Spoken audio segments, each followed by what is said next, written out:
This isn't just for fun? Yes, Mel, we are alive. Whoa. I'm not alive. I'm actually a dead spirit. What? Huh? Which one of us is the necromancer? True. Who is That'd the be me. necromancer here? Yeah, I think Catherine's got necromancer vibes. Would you ever play necromancer in D&D, Cat? Yeah.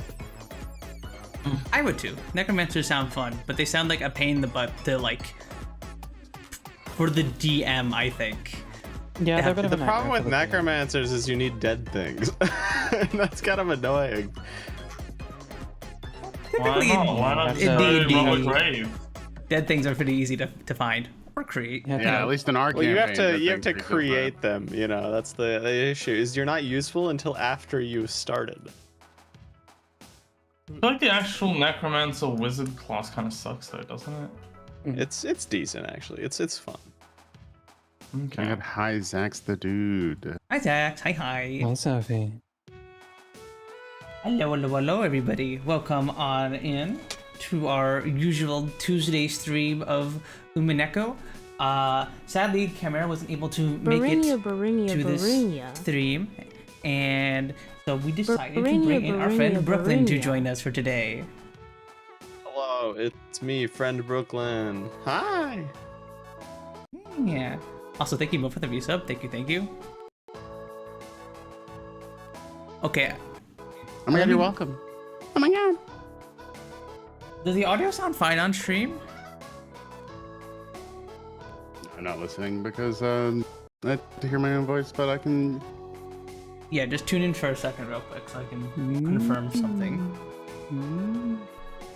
Hello. Nothing sounds weird to me yet. Okay. You say something, Hans. Ba. Sounds fun to me. Sounds good to me. Okay, so my headphones are dying because all audio on the computer is like super duper poppy in my headphones. Just unplug Man, and your replug. shit Do you have an loves audio to fuck up. device? Unplug and replug it. That's usually how it works for me.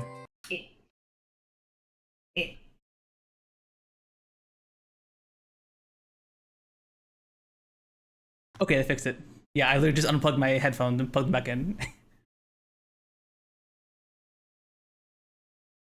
You know, this isn't my mic is working fine this time. It's my headphones that's started working like late last night. They started getting like all audio crackly out of nowhere, and then I was like about to go to bed, so I was just like, oh whatever, I'll maybe it'll be better tomorrow.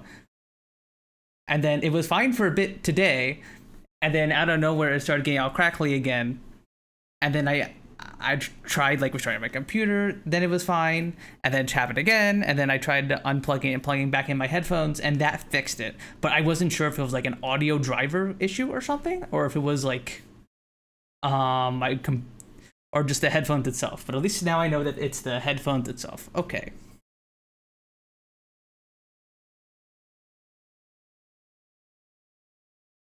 Mm-hmm.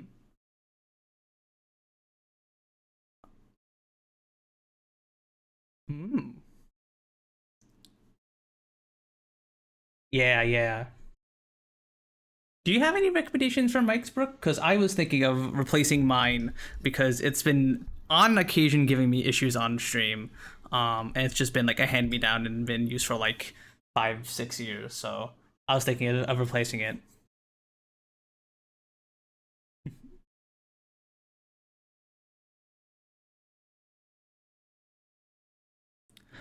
Um,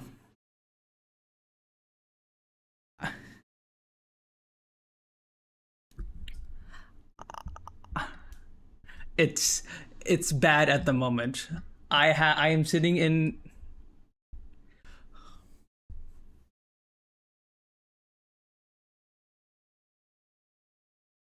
Hmm.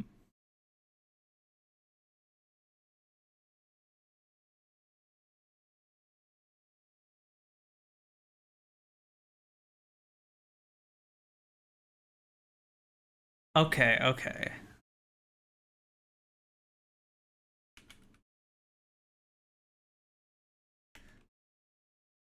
Okay, because my next question was gonna be, I'm gonna be moving into a new house soon, and I'm gonna have like a dedicated office, or I might put like sound foam around it to like. Yeah, right.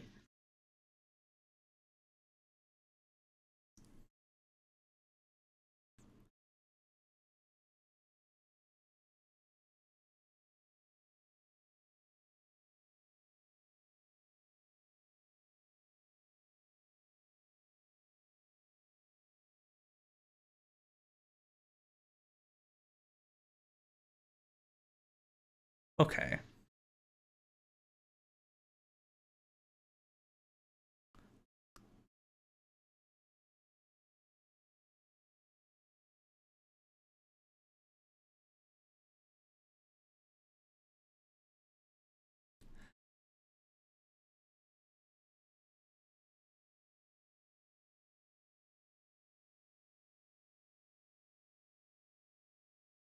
Fine.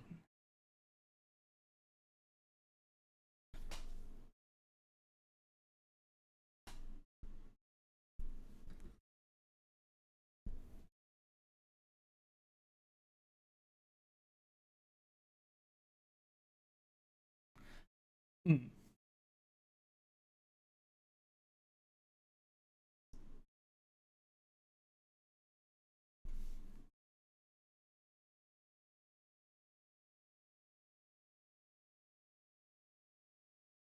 Okay.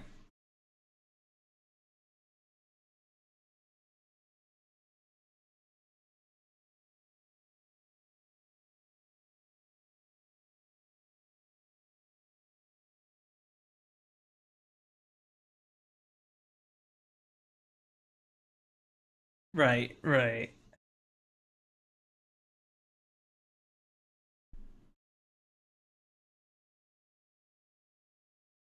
Okay, okay.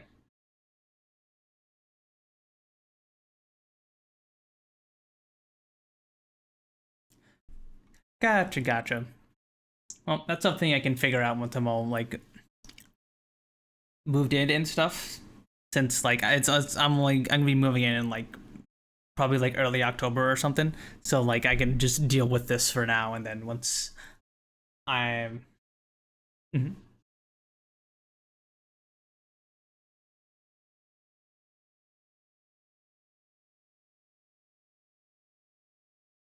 Mhm. Yeah, I I I have a hand-me-down Focusrite Scarlett right now. This is what I'm using right now.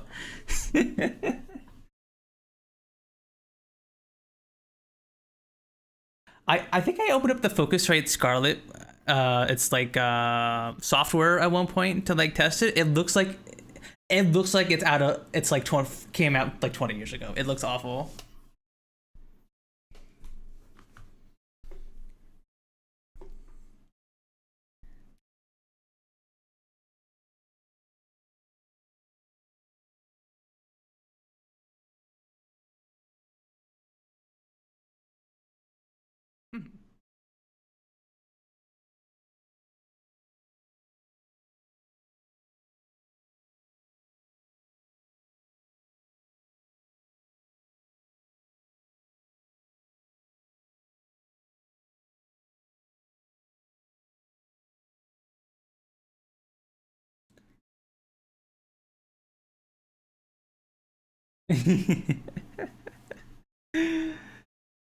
Yeah.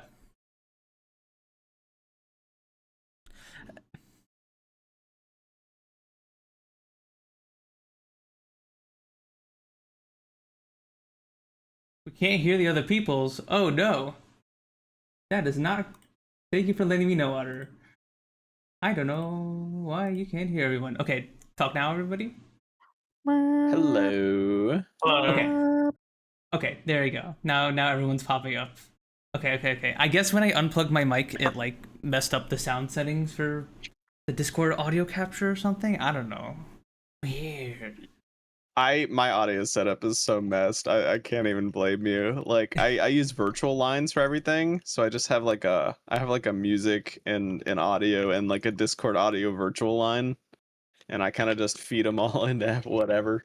It's terrible. Oh. I got a shotgun mic so I can put it at the fucking back of my desk. Use it. Yeah, if you don't care, okay, this goes for anybody who doesn't care about like if you just want a decent mic that sounds decent, just use a shotgun with whatever preamp. You never have to think about it. If you don't want to think about audio ever, shotgun mic. Got it. It's the fucking one I have. If you've ever owned a the blue snowballs, uh if you want an upgrade from a blue snowball, you're looking for a shotgun. Are those like those mics that like every streamer tells you to get, or? No, they're like they're on like a little tripod and they look like a big ball. They used to be pretty huge. Anyways, they can hear you from anywhere. People just throw them on their desk somewhere. And same with shotgun mics. They just pick up anything. They're great. They're condensers, but they're not exactly condensers. The problem is they run expensive. So Yeah, this one's like 400. yeah, that's Australian, really I believe. expensive for a mic. Yeah. Yeah, I just got it The because I best- didn't want to have to deal with constantly adjusting my mic because I move around a lot at my desk. I don't sit still. Yeah. So I kind of just wanted a mic that I can put at the back of my desk and just capture me as I move around. And that is the conclusion I came to. Best quality, least money, dynamic, with little to no. As long as you have things on your walls, you're fine. And by things, I mean anything, like posters, whatever. Yeah. Any of that will help your audio. That's part of the problem, is that I did put a little bit of sound foam behind my desk, but the two windows in the room I'm currently in don't have the things we can put up curtains. So like there's the shades and then like that's it. And then I'll tell you, like, a free-flowing flag will do more than any foam. Like a flag or like a blanket on the wall will do more than foam ever will. That's what I heard. I heard that the blankets are really, really good, but I was afraid of like spending too much. I was looking on Amazon to get those like they sell like sound blankets or like Yeah, don't worry about that. Don't worry Buy about a that. blanket for whatever, or like, you know, like you ever seen those like Zen like things that people hang on their walls? They're like real thin fabric. They have like cool designs on them and stuff. If you like that kind of style, throw that on your wall and your audio quality goes way up. Also, you only need to do one of each opposing wall, so you only need to do 2 walls because it doesn't bounce off the one wall. As long as you have something on every wall, and then you're fine. That's not even not for wall, condenser, but for dynamics at least. Gotcha.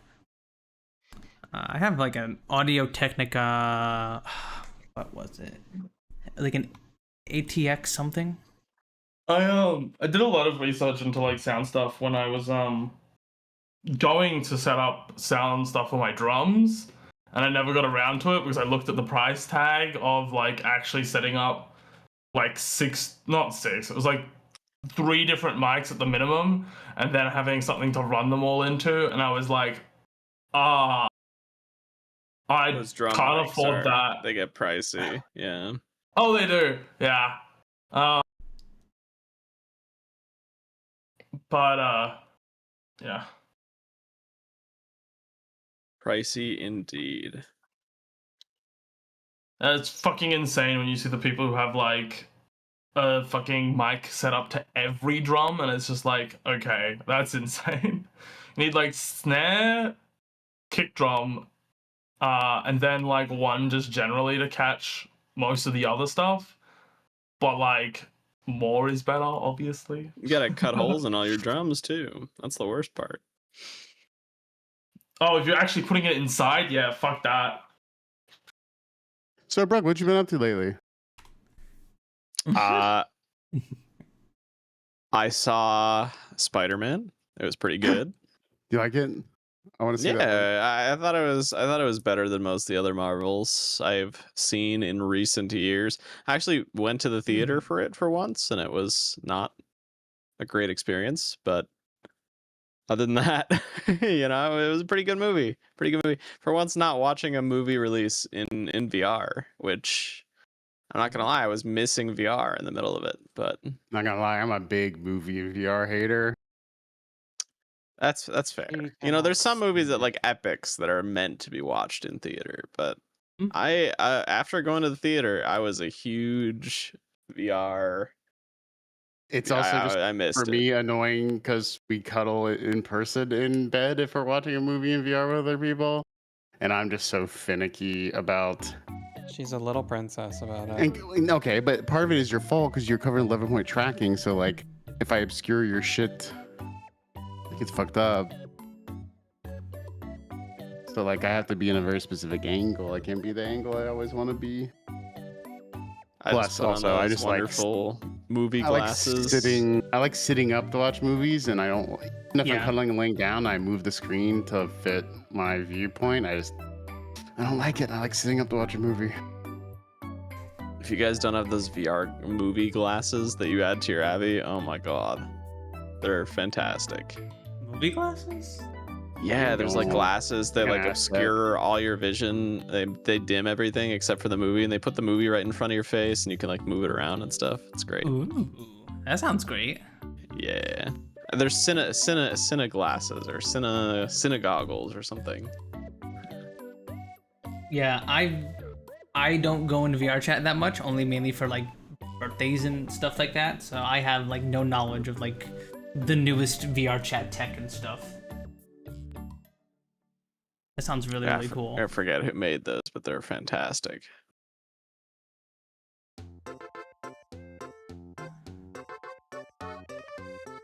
Well, I feel bad for delaying. I guess we got a visual novel to Oh get no, to. we yeah.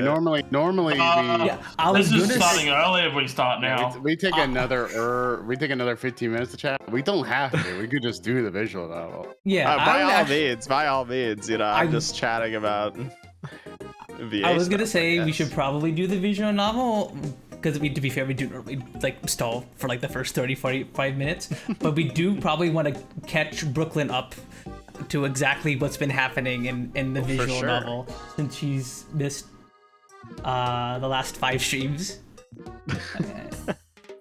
To be fair, you could keep me in the dark, and that is funny.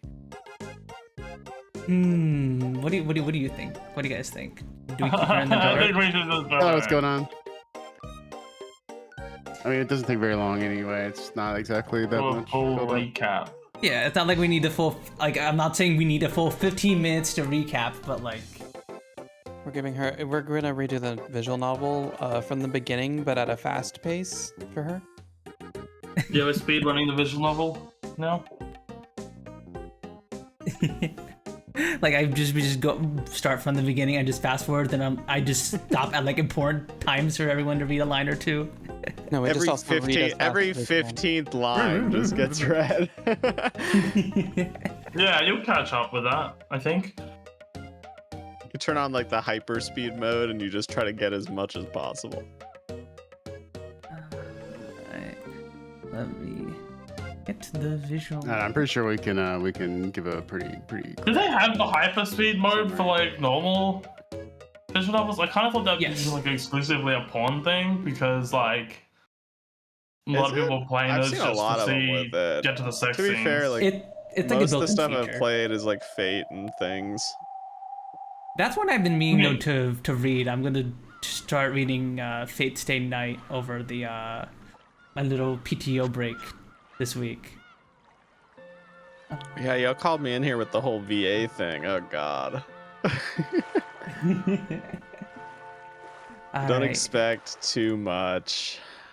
I Girl. expect perfection. Girl. I expect professionalism. Yep. The Yep. best voice in here is Catherine, and For sure. For so sure. like, Oh, yeah, you know, definitely. the rest of us are. Cat could get contracts easier than I struggling. could, that's for sure. Let's see. We're is struggling. Up on the screen? No, it is not. There we go. Alright. Chat should The be able to protagonist see the visual novel is- now. Battler Kun. Oh yeah, this We're- is also a fan translation, so like all the Japanese honorifics and stuff are kept, and there's other stuff like that. Oh no. Yeah. Yeah. Oh yeah. Get ready to say Chan and whatever. They also directly translate some of the sayings and don't find an equivalent saying, which is really funny Yeah. sometimes. Yeah. Yeah. Like It was a dis- everybody's heard the saying thing that is a Japanese. It's Well, they're like- fine. They're saying like, let's flip over the chessboard, and it's like, what the fuck do you mean, let's flip over the chessboard? yeah, because They like meant so, like turn They're the upset chessboard with their around. chess game. They're tired of their chess game. It sounds like they want to flip the whole fucking board over. Yeah, because Brooke, I read this visual novel before, and I read it using the official translation. So this is a new translation for me, and a topic of conversation we had was the difference between a more direct fan translation like this versus like, and the official one, which translates a lot of stuff out of the Japanese, or like, what's the word? Adapts it. Oh yeah, by all means. I get it. It's actually a hot topic in every voiceover and even Oh my even god, sub things localization nowadays. being a hot Yes, topic. localization. I That haven't was the taken word I any was looking bids for. from specifically. So Funimation is like super. They stick to themselves. Yeah, it's really hard to get like a job from them, and they're the ones that are doing it the most. So luckily, I haven't had to deal with that much because I've heard You so think many the horror Sony stories. acquisition might change anything? We'll see.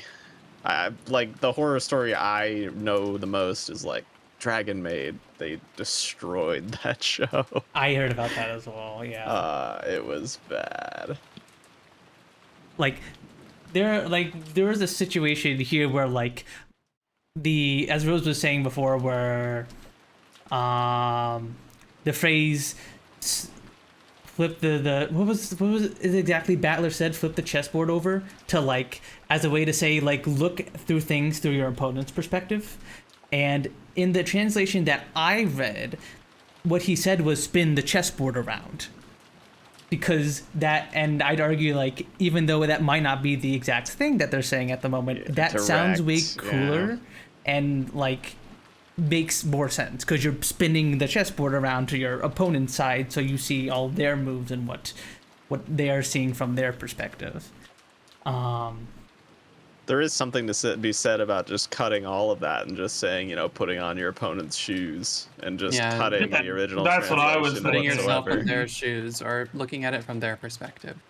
Because there is a lot of direct translation, especially with even fan dubs, and it's something you'll encounter a lot if you're watching really early subbing for seasonal anime, and it's interesting to see official versus fan sometimes. Yeah. I've worked on the translation team for No Game No Life and experienced a lot of that. Okay.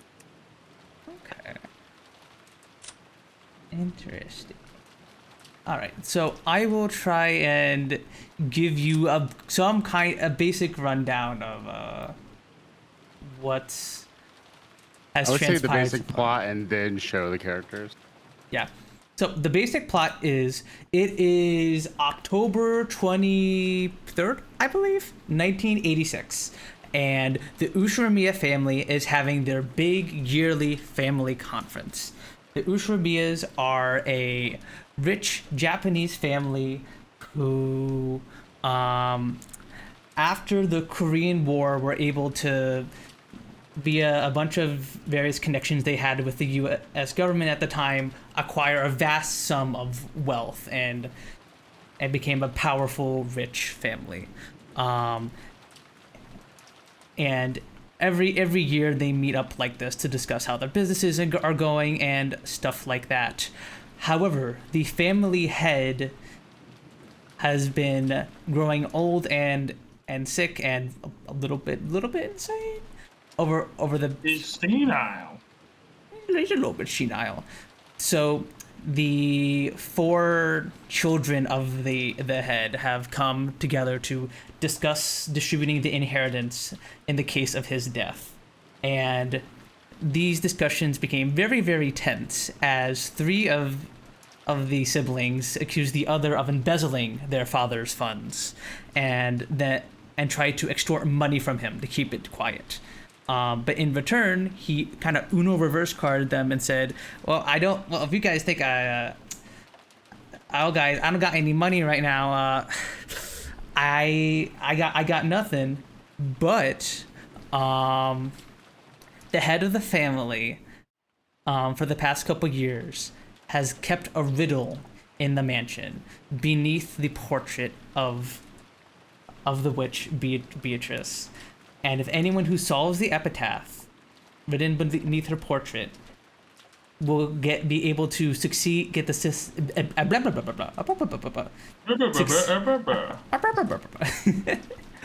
will succeed the family headship and get 20 tons of gold. And Yippee. and just before this, a letter was given to the family at dinner, from the supposed witch of the portrait, Beatrice herself, telling her that she lent this mysterious 20 tons of gold that no one has seen before to Kinzo. And a part of that contract they had was that upon Kinzo's was it his death or his the conclusion of the contract? Ending of the contract. The ending of the contract, yeah.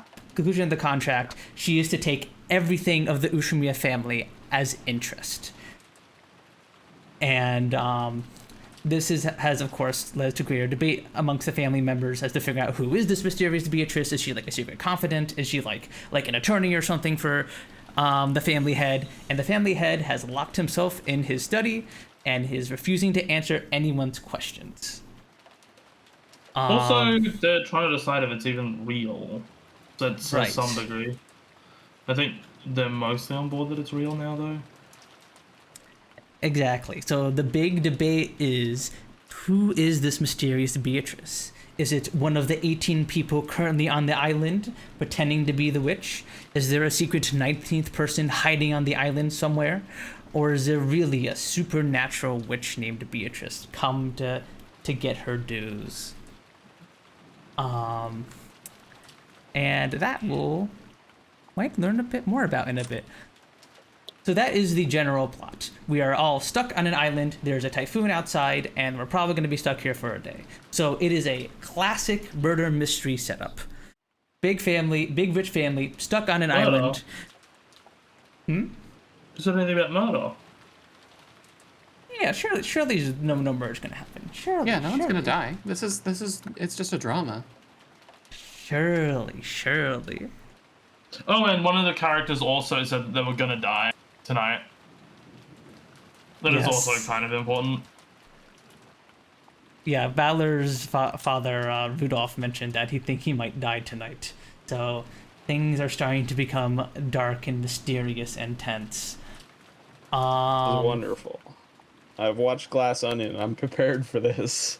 Yeah. Someone else made a reference to that. Who the fuck was it? Was that Chimera that made that reference? Maybe. I don't know anything about Glass Onion. Was it you? I don't remember who said No, it it. wasn't me. Oh. I mean, Anyways. I know about it, but I've never watched it. I'll give you a quick rundown of the characters since there are 18 of them. Ushimiya Kinzo is the head of the Ushimiya family. He is the senile old man who gave the riddle and refuses to answer any questions about it. Kraus Also is studies the dark arts. yes, he is a sorcerer and Loves screaming about Beatrice. True. Beatrice, please just let me see your smile one more time, please. This Ew. is You know, my children, Beatrice. Please, I just want to see your smile. literally like he's like a lamenting old man hiding in his study. Talking about Which- how much he hates his kids. And to be fair, you can kind of hardly blame him a little bit based on the conversation the siblings were having Yeah, about I don't him. blame him for some of them. I do kind of blame him for hating Maria, because, like, there's no reason for you to hate Maria. That's fucked up. Oh yeah, I agree. Like all the grandchildren. Grandchildren? I don't think many of the He also grandchildren hates his are that awful. grandchildren. Yes. Yeah. But yes, this is the eldest son, Ushimiya Kraus. He is the one who has been embezzling his the head's Allegedly. funds allegedly. This is Natsuhi, his wife, and Jessica, their daughter. The second eldest is Ava, and her husband is Hideyoshi. Ava had Hideyoshi marry into the Ushiromiya family so that Ava kept the Ushiromiya family name and thus kind of remained a position of power within the family. Because there's lots of like what's the word I'm looking for? Misogyny. Well, yeah, misogyny. Misogyny is Patriarchy. is a big theme of one of the themes of this visual novel. If you haven't picked, as I'm sure as Kat and Mel and Rose have picked up, It's very patriarchal. It's a very patriarchal dynamic. yes. And there's Hideyoshi and George, who is Ava and Hideyoshi's son. There is Rudolph, who's Kinzo's third child, who is married to Kyrie, who is Rudolph's second wife. And Battler is Rudolph's son, but not Kyrie's son. Kyrie married Rudolph after Battler's mother died. And Battler kind of dislikes his father for a handful of reasons, but also kind of implying that Rudolph kind of was cheating on Battler's mother as she was in the hospital bed, something like that. So he hates him for that. Then there is the fourth child, Rosa, and her daughter, Maria. We do not know anything about Maria's father. And along with the family members, there are 6 servants on the island tonight. There is, I say Nanjo isn't really a servant, he's just a physician. He's kind of treated like a servant. Kind of treated like a servant, but he's not under the employ of the... I mean, yeah, he is kind of employed with He's the under the Ushimiya employ family. as a doctor, yeah. Yeah. But there are 5 actual servants on the island. Kumasawa, Goda, Kanon, Shannon, and Genji. And Genji is the head servant, and the ranking from them goes from left to right. Okay. I think that covers everything generally. Sounds good. I know that Genji guy. He's in Overwatch, so I think I'm good. True. Oh, true. True. Genji from Overwatch. I guess that's what Genji does when he's off duty. He's a ninja in the future.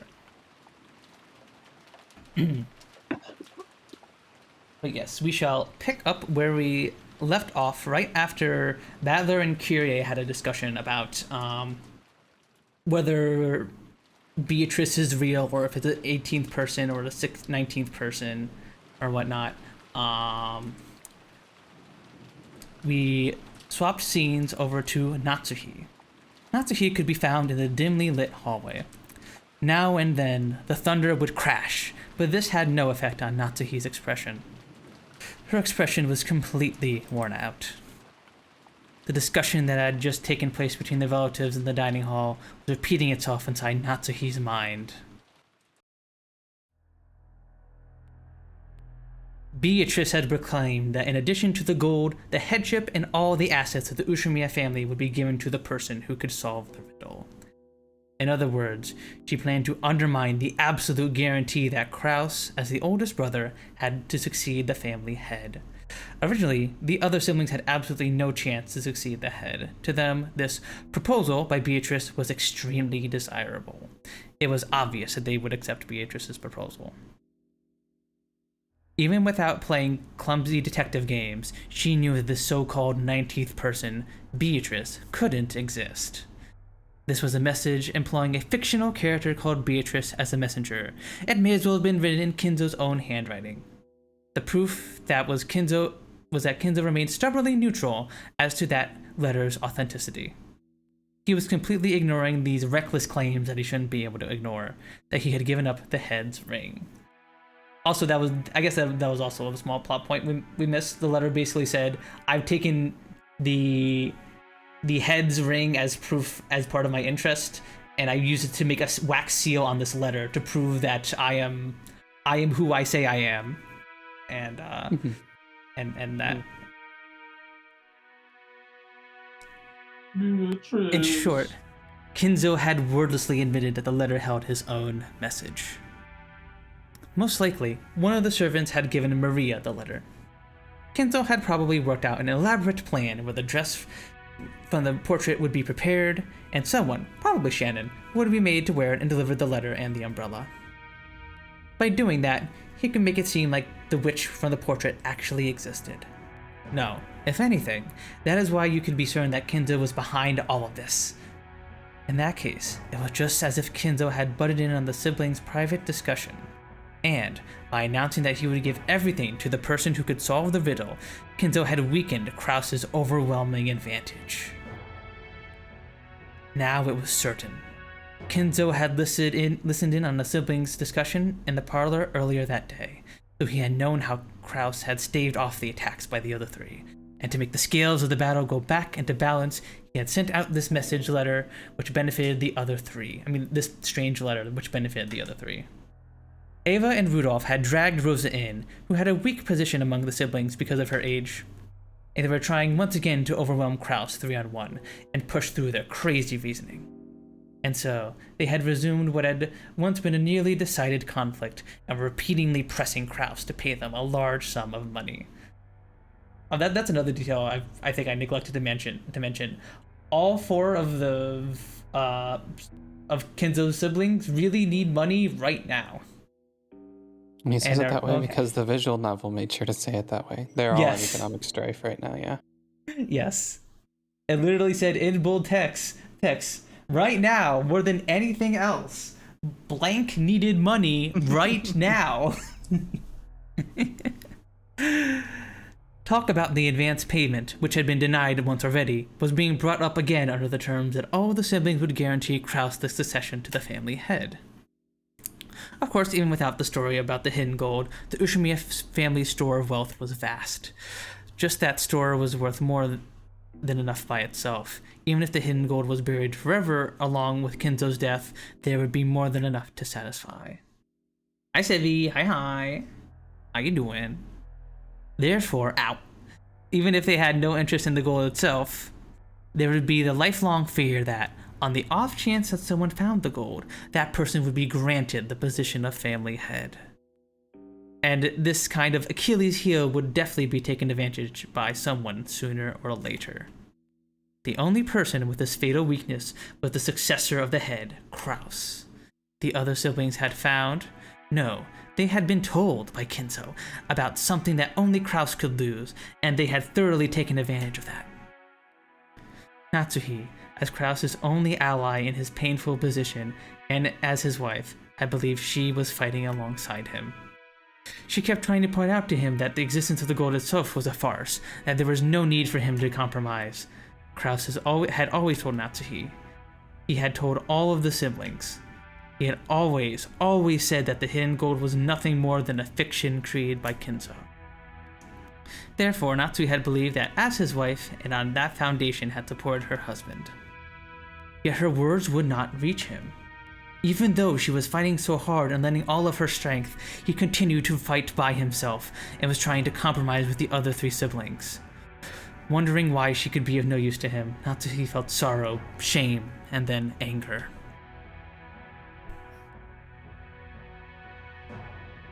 It had happened when everyone decided to take a short break to cool their heads.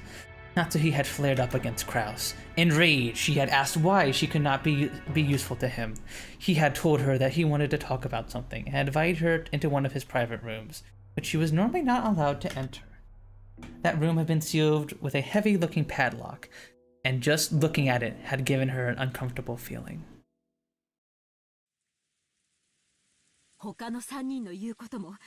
There's no reason for you to worry about what those three or even the suspicious person who calls himself Beatrice says. After all, the gold is just a ruse created by Father. There's no way something like that could be found. It is set in stone that you'll be the successor to the family. What are you afraid of?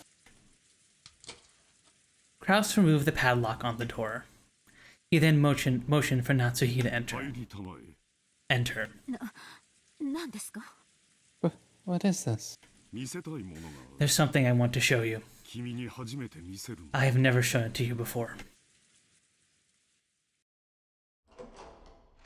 Natsuhi timidly opened the door with a dubious expression on her face. It was pitch black. She searched for a switch to turn on the lights, but since this was her first time in the room, she didn't know where it was. Kraus entered behind her, pushing her in, and closed the door before making any attempt to turn on the lights. The two were swallowed up by the darkness. Only the sound of Kraus locking the door rang out through the dark. これは何事ですか？ What are you doing? 明かりは？ The lights. I'm turning it on now. Wait. True to his word, Kraus pushed a switch on the wall, and a flickering light turned on and lit up the room. それは？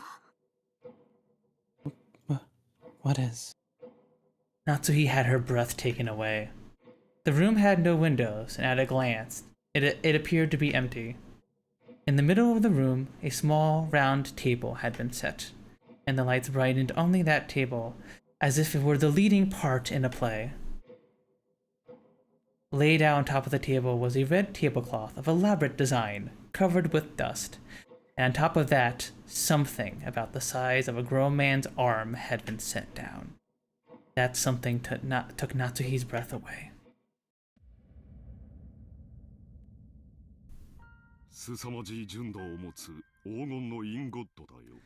It's a gold ingot of incredible purity. Without this, no one would have believed in the legend of the gold. It was an ingot of solid gold. Even in the faint light, it sparkled with a noble and dignified gold glint.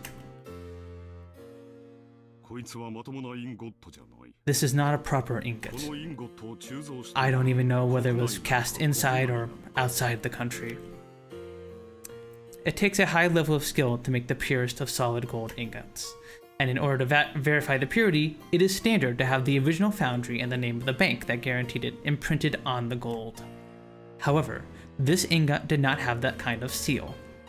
This mysterious gold bar had come from an unknown foundry. Look here. There's nothing to be afraid of. It's just a bar of gold. Natsuhi, following Kraus's words, timidly approached the ingot. Right there. Kraus pointed at the surface of the ingot. Natsuhi concentrated on that section.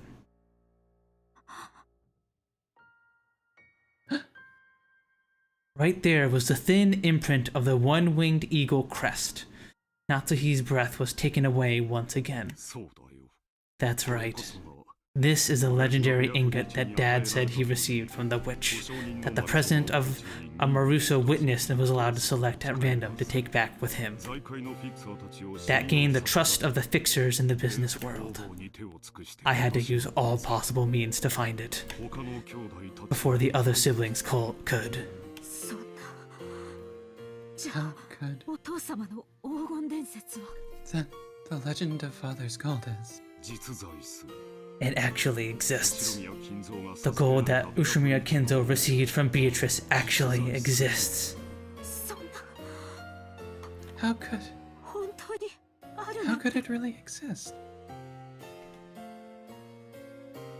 Natsuhi was shocked. Kraus had always said that Kinzo's gold was just a fabrication, so she had believed it as his wife. However, the reality was different. He had held definite proof, and had been more certain than of any of the other siblings that the legend of the gold was true.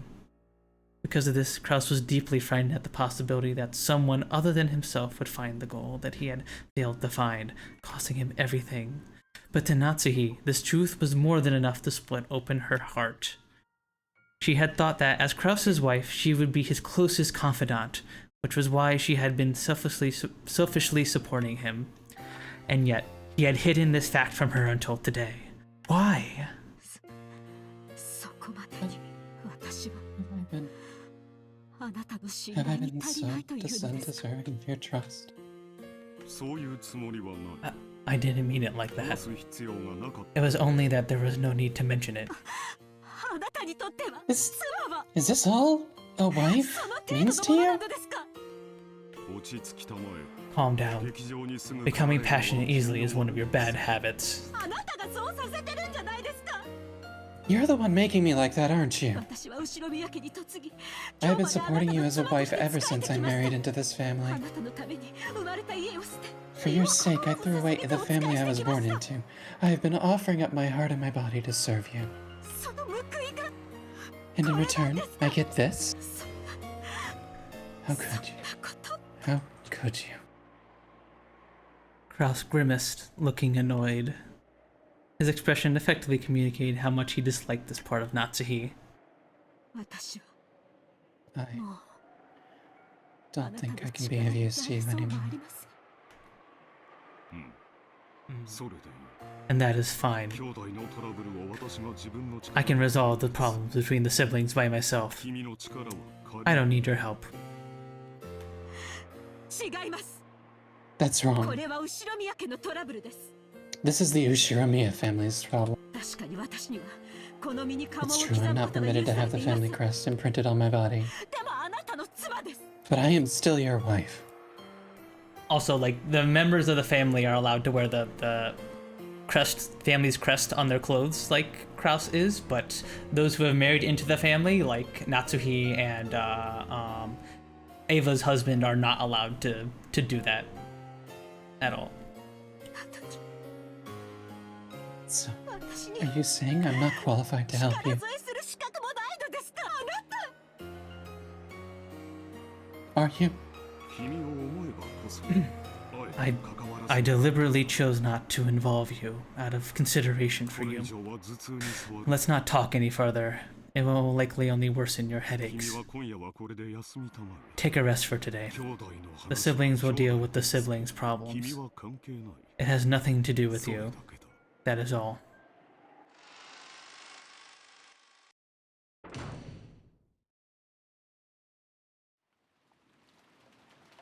A dull headache tormented Natsuhi. No matter what medicine she took, no matter what scents she burned, it wouldn't heal. On the other hand, by standing here alone in a dimly lit corridor, her head filled with the sound of the rain, and she felt like the pain had softened a little. I may have been... I think this might be Natsuhi's own narration, if you want to read this, cat. I may have been Natsuhi, but I was not Ushiromiya Natsuhi. Denigrated as being a sorry excuse for a wife. Verbally abused for not being able to take care of that. Even so, I tried to properly perform the duties of a wife, but I have been rejected even by my husband. I did my best raising my daughter as I thought it was the last job left to me. However, my anger and sadness, having no place to go, caused me to subconsciously strain that relationship too. Because I have been excessively strict in Jessica's education, I am thoroughly disliked by her. Jessica despises me for not being interested in anything besides grades. There is no longer anything I can do for the Ushiromiya family. No, that's good. Even so, I must help my husband dislodge the schemes of the other greedy siblings. The head won't be around much longer. Eventually, Kraus will succeed the head, and the next successor will be Jessica. Strictly speaking, the man who enters the family by marrying Jessica will become the next head, but it all comes to the same thing. I have to make Jessica an excellent successor, who everyone will accept as worthy to take over the Ushiromiya family. What happens if she marries a woman? It's This is Japan, Rose. It We is don't gotta worry Japan. about that. It is She Japan in doesn't. 1986. Japan in the That is not an 80s, option. I know. I guess that isn't an option. It's not legally, I guess. Yikes. Yeah. Yeah, no. I think we only ever got that in Australia in like 2015. In the years to come, that greedy Ushiromiya Eva will surely be continually plotting to find some fault with the main family.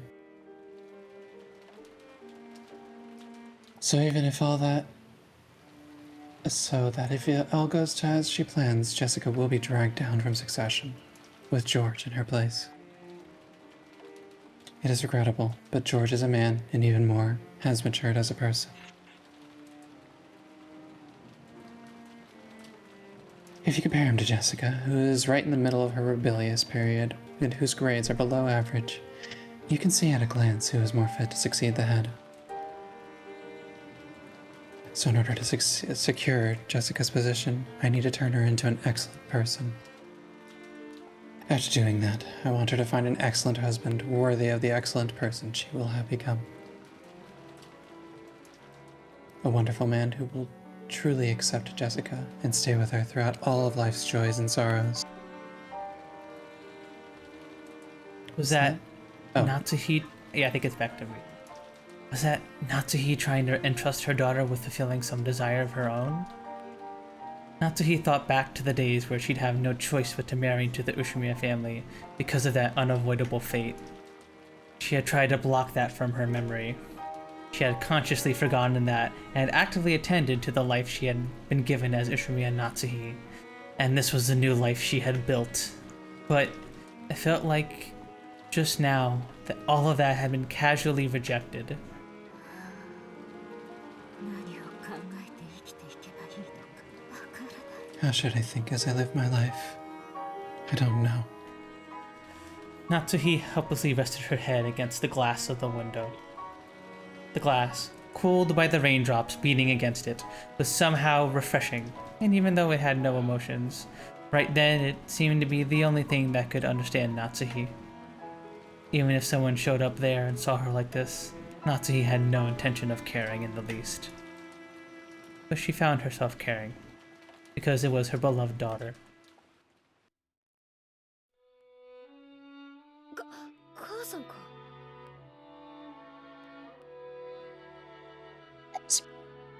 Oh, it's you, Mum. なんだよ、こんなところに。 What the heck are you doing here? 幽霊かと思ったぜ。 Thought you were a ghost. Just like always, her words were rough and not at all like a girl's. Instinctively, words of rebuke rose to Natsuhi's throat. However, they did so only weakly, and so she was able to prevent them from escaping her lips. ジェシカ、 Jessica, ごめんね。母さん。 I'm sorry. Your mother has an awful headache. そっとしといてくれる。 Please leave me be. そう。 Oh, Jessica was more than slightly disconcerted by this first ever sight of feebleness from her mother. Until now, she had been filled with contempt for all of the parents, including her own mother. But now, not even the slightest bit of that feeling remained. All of it had been wiped out by her mother's completely exhausted face. In its place, words that George had told her floated back up in her mind. The parents are doing their best in their own way. They are supporting their family so they can't afford to keep everything pleasant, and have a heavy responsibility to fight. Couldn't her mother have been standing around this dimly lit hallway because no one had tried to understand that? Jessica didn't like her mother. She had no instinct to give her mother words of kindness just because she looked a little frail. Therefore, in order to give these words regardless, she had to clench both of her fists and fetch the words out from the depths of her heart. ずいぶん立て込んだ話をしてるようじゃん。 it looks like you really have your hands full with that discussion. お前には関係あります。 It's nothing to do そう with 言 you. っていなさい。 Please go somewhere else. 頭痛ひどい？ Is your headache that bad? 私、薬もらってこようか。 Should I get some medicine? 構わないで結構です。 You don't need to trouble yourself. お願いだから、一人きりにして。 Please leave me by myself. Natsuhi was not being cold to her. She just wanted to get her daughter away from her so that she could avoid subjecting her to her short temper. But there was no chance that her intentions would reach Jessica.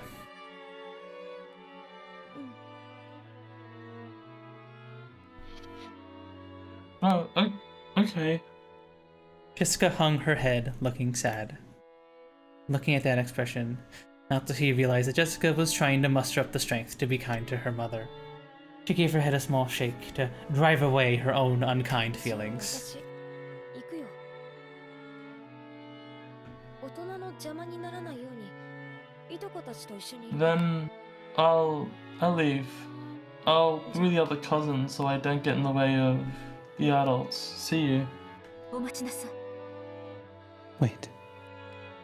She called Jessica, about to make her desolate exit to a stop. 何？ What? 気遣いをありがとう。 Thank you for being お considerate. 前を残して寝込むわけにはいきません。 It isn't good of me to go to sleep and leave you alone. よせよ。縁起でもないぜ。 Don't talk like that. You'll bring bad luck. 心配をかけました。 I apologize for worrying も you. う大丈夫です。 I'm alright now. 私は行きます。 I will go. Staying here any longer with such a feeble expression would actually make her daughter feel more uncomfortable. Thinking this, Natsuhi left Jessica with the words of gratitude and made to depart. This time, it was Jessica who called out to her mother's back. Natsuhi stopped, turned around, and asked what she wanted. But Jessica herself didn't know why she had stopped her mother. And for a while, she muttered to herself with a slightly forced smile as she hesitated over what to say. She was poking around in her pocket when her hand touched something and she took it out. あのさ、母さん。私、 Hey, Mom. 今日お守りもらったんだよ。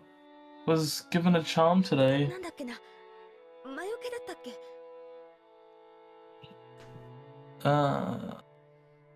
What was it? A charm against magic?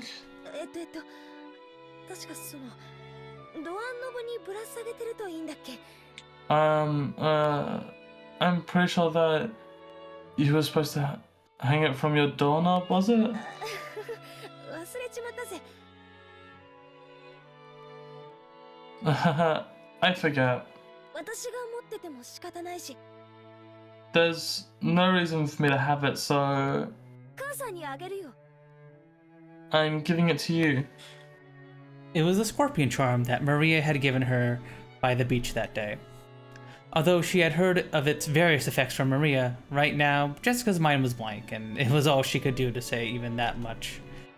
Thinking that her mother probably wouldn't accept the charm anyway, Jessica had immediately drawn back the hand, offering it to her.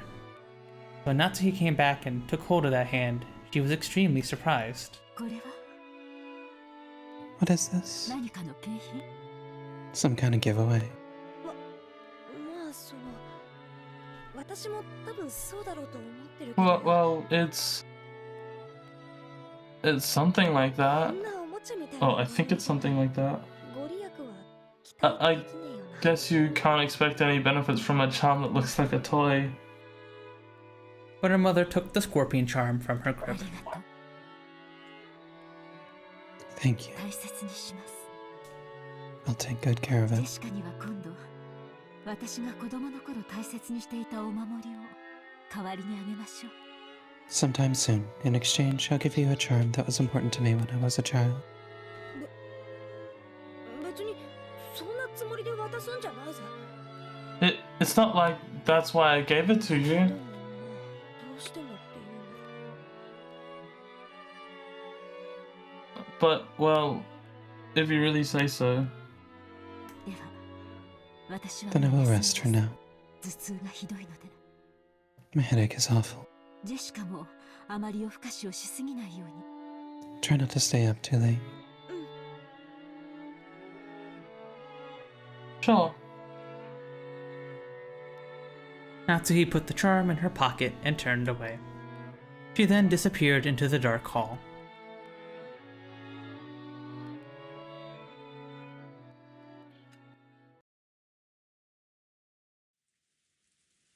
やっぱり明日も丸一日こんな天気みたいだね。 This is you, Brooke. It looks like the weather will be like this all day.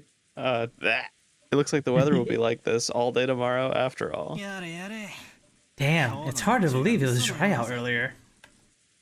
George and Nikki and I were killing time in front of the parlor television. At that point, Jessica returned. Her face was still blank, but it looked like she had calmed down a bit since she had left.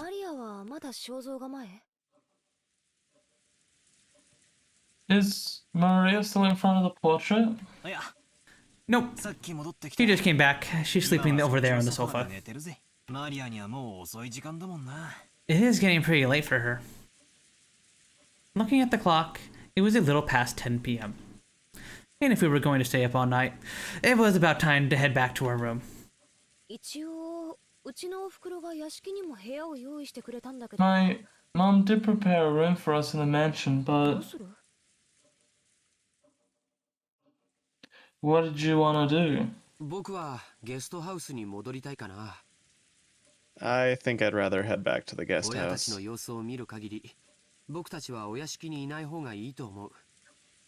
Judging by our parents' appearance, I think it would be better if we weren't in the mansion. Second that. Feels like they're telling us kids to mind our own business and stay out of their way. Let's do that, like good little boys and girls. After we discussed that, Auntie Rosa came into the parlor. She was looking all over restlessly, probably trying to find Maria. Auntie Rosa, if you're looking for Maria, she's over there on the sofa.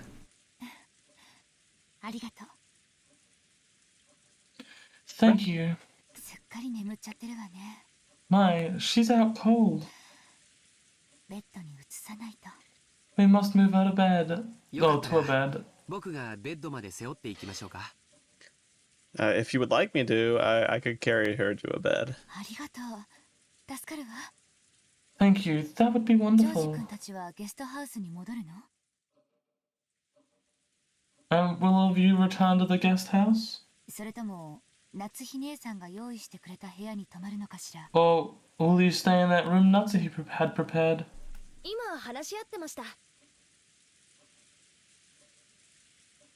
We were just talking about that. We just decided to head over to the guest house. Really? Then I wonder if you wouldn't mind taking Maria with you.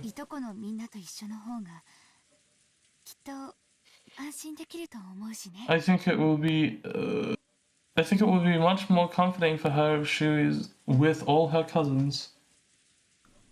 It seemed that, in the shadow behind these words, there was some regret that the adults, herself included, had deeply hurt Maria's feelings. Yeah, because they were like bombarding Maria, being like, "Who's Beatrice? Who's the person who gave you the letter?" And she was like, "It's Beatrice. Ooh, ooh."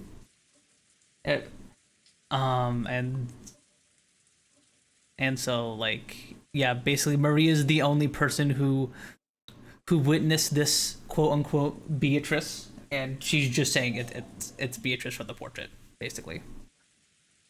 Leave it to us, Auntie. After all, we do have an expert at comforting Maria with us. Are you talking about me?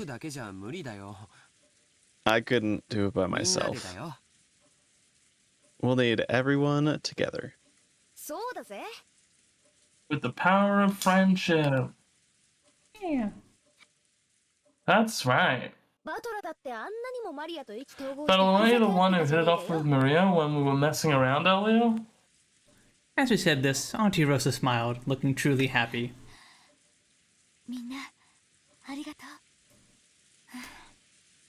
Thank you, everyone.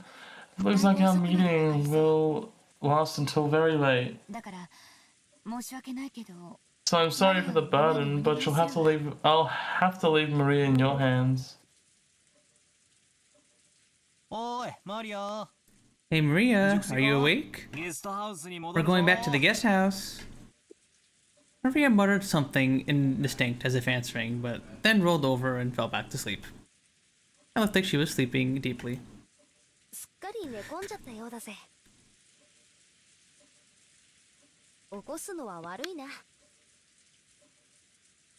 She's really out cold. It'd be bad to wake her. Right. I'll carry her. Maria's body was much lighter than it looked. George and Nikki picked her up and pulled her over his back.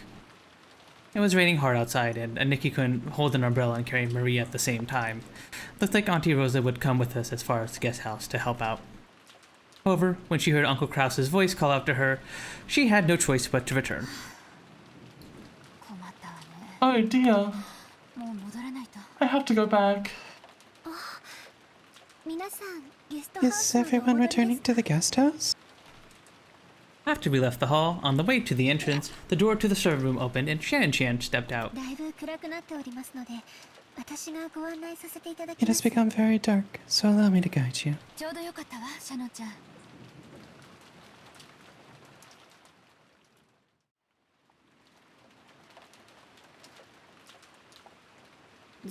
Perfect timing, Shannon-chan. George-kun is going to carry Maria there. Ugh, sorry. Could you hold an umbrella for him? Yes, certainly. Shannon Chan brought the umbrellas for each. Shannon Chan brought umbrellas for each of us and a flashlight to guide the way. As we opened the front door, the downpour was quite terrific. It looked like we wouldn't have any time to spare to take a pleasant walk and enjoy the nighttime rose garden. Aniki, is she too heavy? Want me to carry her? It's alright. I can at least carry Maria-chan.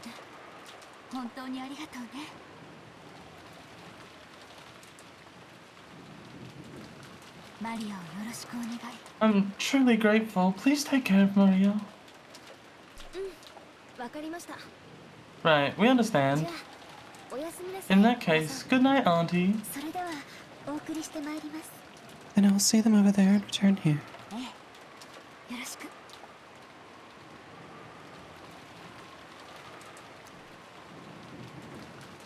Yes, please. Auntie Rosa saw us off.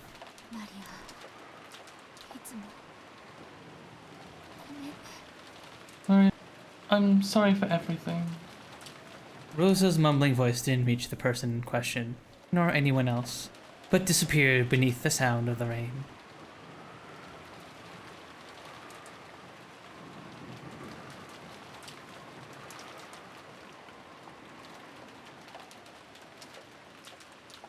After cutting through the rainy rose garden, we arrived at the guest house.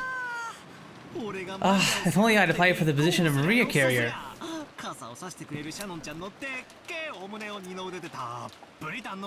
Oh god. Then I'd have gotten to rub Shannon Chan's huge chest all over my arm as she held the umbrella over me. This guy is fucking awful. That's not on purpose. It's a misunderstanding. I thought that if I didn't, George-sama would get all wet.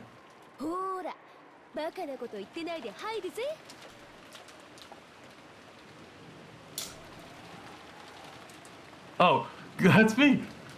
Come on, quit babbling and go in. After being nudged by Jessica, Shannon folded up her umbrella and went into the guest house. Has anyone gotten their clothes wet? I can bring some towels if you'd like. You don't need to worry about us that much. Thanks, Shan-chan. Yes.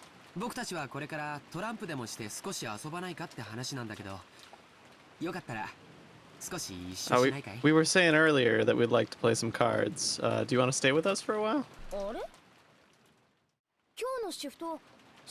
Huh? Who had the night shift on today's schedule? I believe there's a special schedule for the duration of the family conference. I think there will be a few changes, so I'll go and check. Wait, if you have to go all the way back to the mansion to find out, you don't have to force yourself. It's alright. I can find out from the servant room in the guest house. Please excuse me for a short while. Chan gave a quick bow and went into the guest house servant room. The rest of us head for the cousin's room and put Maria in the bed for the time being.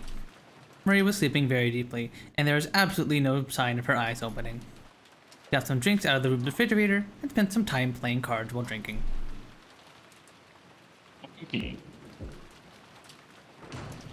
あれカノン君 Oh, Canon-kun. 源氏様までこちらに Even Genji is here. 今夜のシフトはどうなっているので What's しょうか happening with tonight's shift? クラウス様の命令があってね。 Kraus-sama has given an シ order. フトの大 There have been 掛かりな変更があった modifications made to most of the schedule.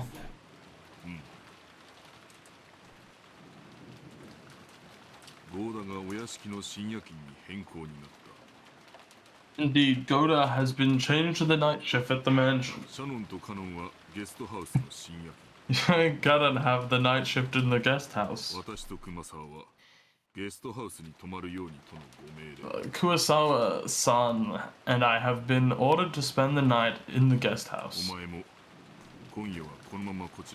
We just now had a phone call stating that you are to remain here as well. ずいぶん大掛かりな変更ですね A large modification. お屋敷とゲストハウスの当番がまるっ The きり shifts 逆になっ at て the るじゃないです guest か house and the mansion have been completely reversed, haven't they? Originally, Shannon and Cannon had been given the night shift in the mansion, while the night shift in the guest house, where all the relatives were staying, had been assigned to Goda, who had an abundance of experience in entertaining. Kumasawa had been scheduled to stay in the guest house, while Genji had been scheduled to stay in the mansion. However, it seemed that Kraus had suddenly ordered that the schedule be modified. The shifts at the guest house and the mansion had all been reversed, and Genji was spending the night in the guest house. It's probably because of Beatrice-sama's letter. 多分ってどうして Probably. Why? あんな怪しげな手紙が現れたらクラウス様が僕たちを疑うのは当然だからね When such a mysterious letter appeared, it was only natural that Kraus-sama would suspect one of 親方 us. 様直属の僕たち We serve directly under the master, so Kraus-sama probably wanted to keep us as far away from the family conference as possible. Genji, Shannon, and Ken were all permitted to wear the Ushimiya family crest, the one-winged eagle, as the servants who served directly under Kinzo. Of course, since they were working for the Ushimiya family, they had to obey anyone's orders, but their only boss was Kinzo. Since only Kinzo had the right to employ them, even Kraus could not have them dismissed of his own accord. Because of this, they were often viewed by Kraus and the others as Kinzo's underlings and shunned. And in reality, Kinzo would seldom let anyone other than them enter his study. You could probably call the sudden shift change a clear expression of that sense of distrust. Considering the time Kinzo had left to live, this would definitely be the last family conference before the problem of the inheritance would come up. On top of that, the mysterious letter that claimed to be from Beatrice had dropped in out of the blue. Kraus definitely wanted to keep Kinzo's loyal subjects away from the table of such a delicate and important decision.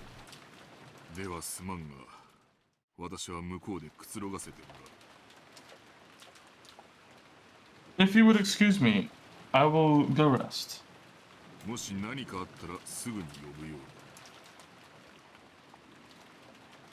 If anything happens, call me immediately.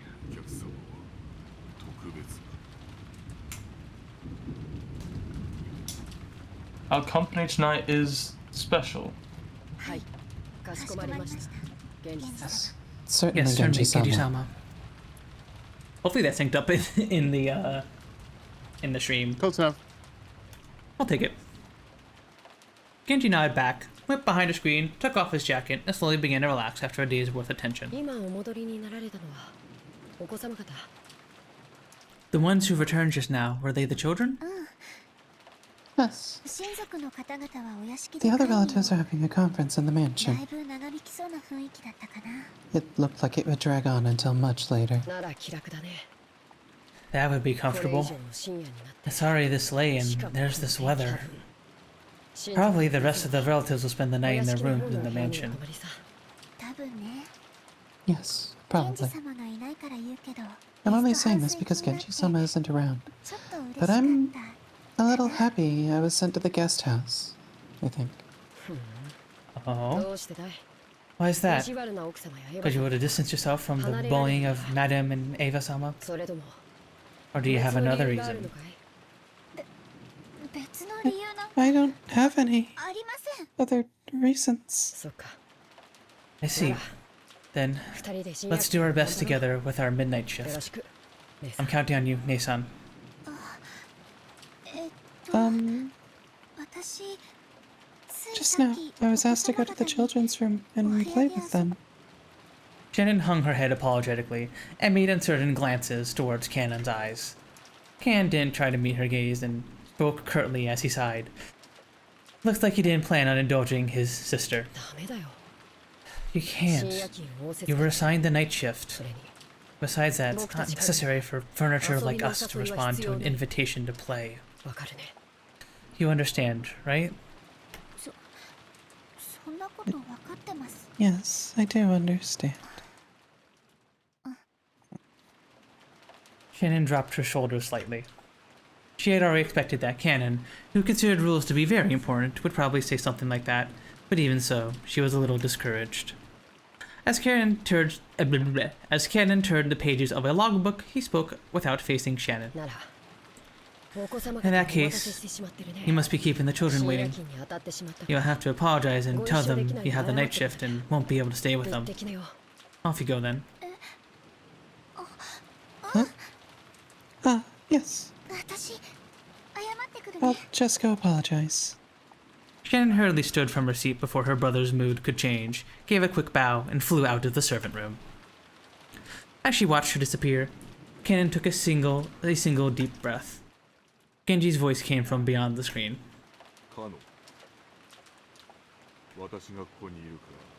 Canon, I will be here, so you should go too. 源氏様。 Genji-sama, 誘われたのはシャノン Shannon was the only one called. 僕は別に誘われ It's た。 not like I was invited. That is only because you were not there at the time.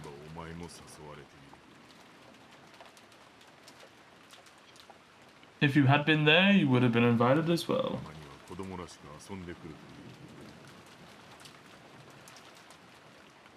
It is good to play as children from time to time.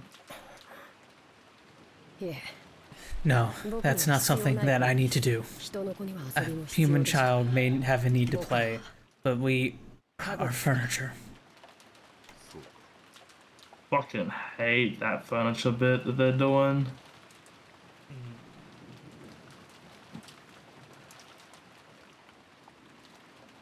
Is that so? 姉さんだって家具です。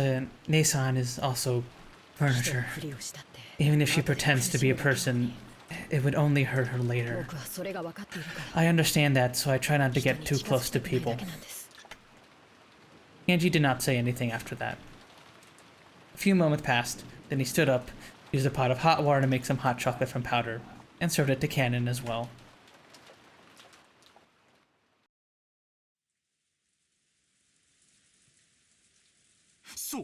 Holy crap, seriously? I did not know that. バカ、声が大きいぜ。マリアが起きちゃうだろ。 Keep it down, dumbass. You'll wake up Maria. Ballard was so surprised that he yelled obnoxiously and scattered his cards everywhere. His voice caused Maria to turn over once, but she soon fell back into a deep sleep. Jessica gave him a jab, and he lowered his voice. No, yeah, but now that you said that, they really did have that kind of atmosphere, didn't they?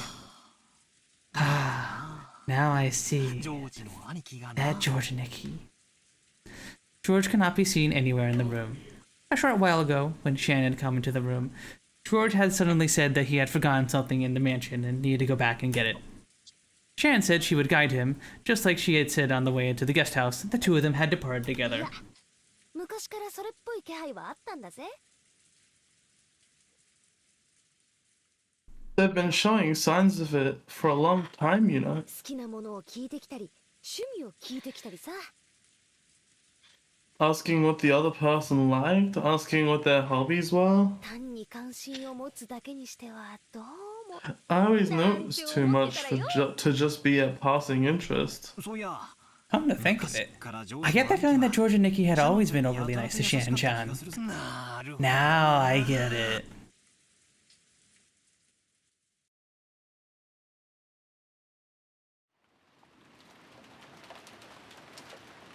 Right. I think this is a pretty good spot to take a quick break here. Anyone need to go to the bathroom or? I'll go pee, but it won't take me long. I'll take 5. I'm painting my nails, so I I gotta can't riz get up out. cat in a minute. Yeah, it's definitely a good idea to do that since Kat has been doing a lot of talking, so it's a good time for us to take a little break here. Have a chance to rest her voice. I'm gonna go to the bathroom real quick as well. I will be right back. I'm gonna run some ads real quick here, chat, so that way they don't pop up later, and then we shall continue our reading of Umineko. Be right back, everybody.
Hello.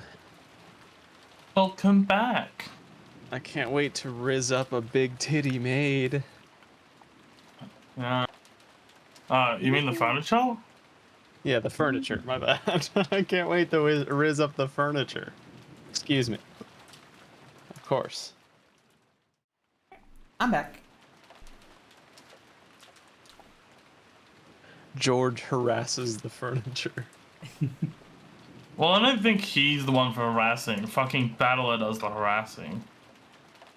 True. Battler. Yeah, George doesn't seem bad. George is just, you know, big titty maid.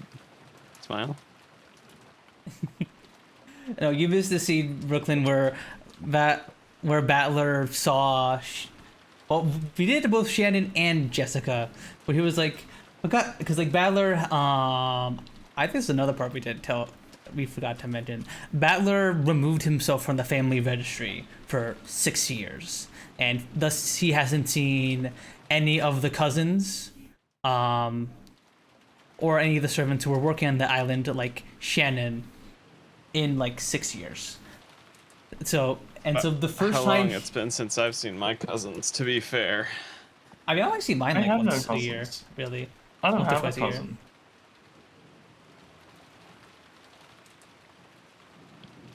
You don't have a cousin? Yeah, I got like what do you call it? Like second cousins, but I don't have any like full cousins. None of my parents' siblings had any children. Most of my cousins probably would think I am the devil. I think only one of mine would. I don't know how my cousins would think about me being pansexual or a femboy or anything like that. I'm only my parents know about me and CL, so like I don't tell. They just think that CL is my roommate, my like extended family. You know what's weird about pan and bi? What? Is no one actually cares until you're like no one, like, you know, religious or whatever actually cares until you're like openly with someone of the opposite sex. I mean, someone of the same sex, excuse me. So nobody cares until you're like with somebody of the same sex. Yeah, because it's like really, an it's really optics thing odd. to them. It's like, Yeah. I don't care what you get up to if it's people aren't seeing it, but being together with them in public, it's unsightly. But if you're with someone of, you know, opposite sex, nobody cares. Even if you are pan or bi or whatever. Which is interesting. Because you can be like, oh, I'm pan, and you're like, you know, let's say you're a cis guy with a cis woman. Nobody's gonna, you know, no religious person cares. It's not important to them. The second you're with another guy, though, you know. I don't know. I think there's some religious people who do care, who are like the whole oh, you having these thoughts, and they care about you even having thoughts about stuff. But I got all kinds of thoughts, so I get it. Oh, I'm back. Welcome back, Mel. Hello. All Hi, right. I'm Catherine. Morning, hi, Catherine. Kat, I'm about to rizz you up.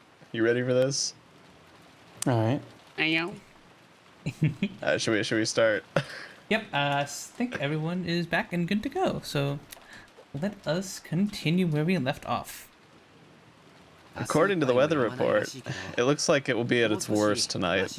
It also seems it won't stop at all. What? It won't stop all tomorrow, but it should get a little better.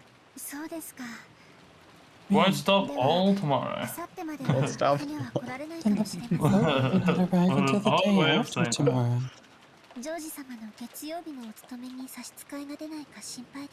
I'm concerned that it might interfere with your work on Monday.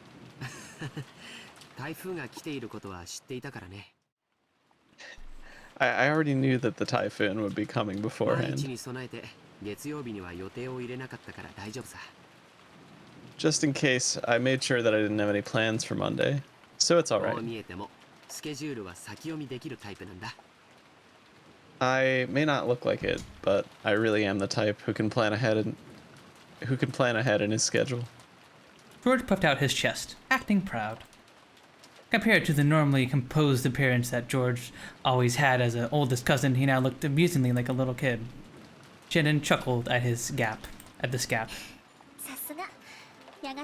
Isn't surprised that someone who will soon make his company so prosperous is so well prepared.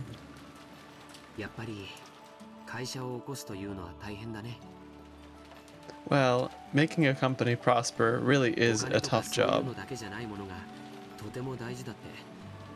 Money isn't the only thing that's important. I learned that well by studying from my father.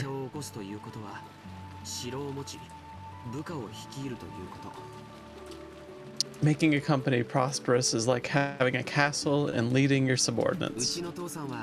秀吉って名前だけあって戦国武将のエピソードがとても好きでね。 My father, true to his name of Hideyoshi, really loves reading about the great leaders of the Sengoku 会社 period. 経営の哲学をよくそこから語るんだ。 Goku. Holy shit. Most of his philosophical speeches on business management start with one of 知って them. るかい？ Did you know? 戦国最強の騎馬軍団と恐れられた武田信玄も最初は部下たちの結束がバラバラで統率力をまるで発揮できなかったんだそうだよ。 Takeda Shingen, who was feared as the leader of the strongest cavalry corps in the Sengoku period, started out with his troops in complete disarray and didn't have any kind of strong leadership necessary to utilize them そう well. なんですか？ Is that true? なんだか意外ですね。 That's a little unexpected. 信玄は部下たちを結束させるため数々のリーダーシップを発揮してるんだよ。 In order to unite his troops, Shingen utilized several 例え strategies. ば戦場で武功を立てた部下に対しすぐその場で報奨を与えたり、 For example, when a soldier succeeded well in battle, he would be immediately honored with a medal. 普通こういうのは戦が終わってからまとめてやるものだからね。 Normally, that kind of thing was put off until after the war, and they were awarded all at once. それを戦場の本陣の中にいながらまめにやり続け、 By doing that regularly on the field of battle, 部下の武功を素早く評価しやる気につなげたというのは非常に大きい he immediately showed his appreciation for his troops' military exploits, which motivated them in an extremely significant それ fashion. から部下が病気で伏せった時には誰よりも早く駆けつけお見舞いをしたとかね。 Furthermore, whenever one of his troops was brought down by an illness, he would be the first to rush up to them and care for them. Things like 武 that. 田信玄は戦国最強の騎馬軍団を率いただけじゃない。 Takeda Shingen wasn't just the man who led the strongest cavalry corps in the Sengoku period. 戦国一の部下思いの人だったんだよ。 He was the person who cared the most for his troops throughout the Sengoku period. そんな方だから部下の皆さん That must be why all his troops followed him. The truth was, Shannon had already heard the story several years ago. But when George started to tie his father in with one of these stories, he would always be beaming, looking like he was having a great time. So Shan did not interrupt, but merely smiled to encourage him to continue. 確かに資本主義の世界ではお金は力で石垣の高さでもある。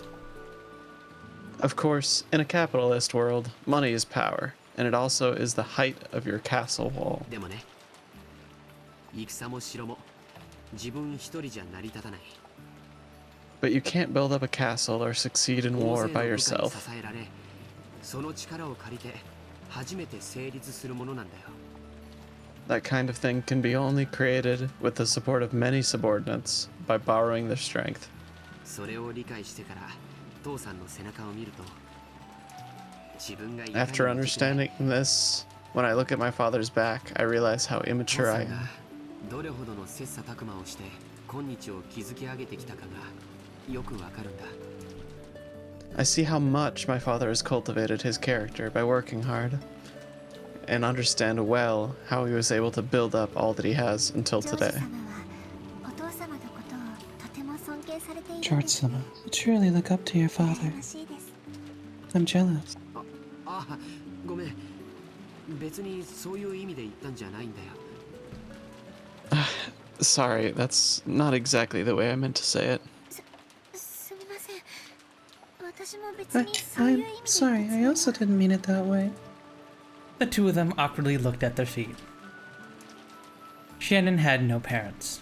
She had been brought up in a welfare institute owned by Kinzo called the Gospel House.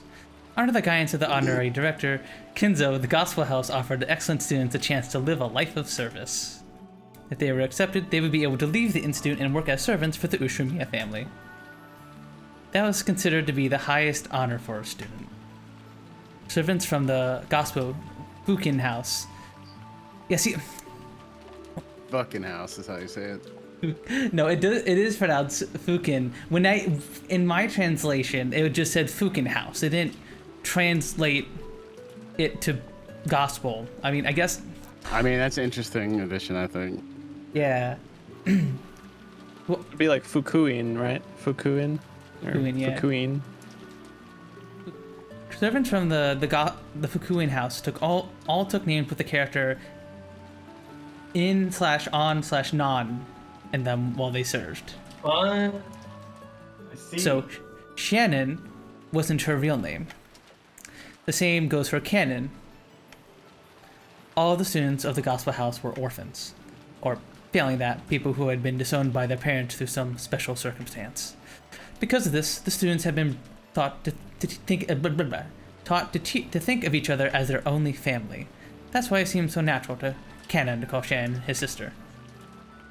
And while Shannon and Canon were working today in the mansion, there were other servants who worked in the shift rotation, named Manon and Lennon, who also inherited the on character in their names. John Lennon. However, there were not many servants who stayed with the Ushimiya family for long. It was standard for them to quit after 3 years. So you could probably say that Shannon, who had been working for over 10 years, was a very rare exception to the rule. Working as a servant for the Ushimiya family was a heavy burden to bear, but the pay wasn't bad at all. Working for a full 3 years could earn more than that was needed to enter mainstream society. That was why, even though the students realized that what a harsh task working for the Ushimiya family was, they still hoped to be accepted. But in Shannon's case, maybe the fact that she had managed to continue for more than 10 years should not be viewed as her having more willpower than any of the other servants. Maybe it was a lack of courage to say that she wanted to quit that forced her to continue working for those 10 years. To Kinzo, who could not even trust his own blood relatives, those excellent servants sent from the Gospel House were the only ones he could trust. Because of that, Kinzo would sometimes allow them to wear the family crests as servants under his direct control, and have them work close to him.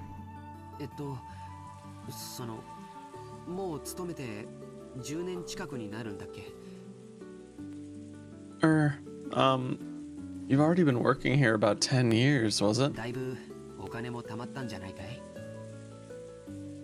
You must have saved up a lot of money by now, right? I don't know, really. It's not like there's anything in particular I'd like to buy. And just because you have a few million yen doesn't mean you have enough to live the rest of your life with.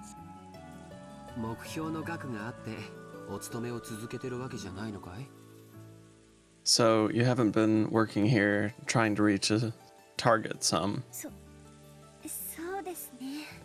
No, I haven't. I have nowhere to go outside of this mansion.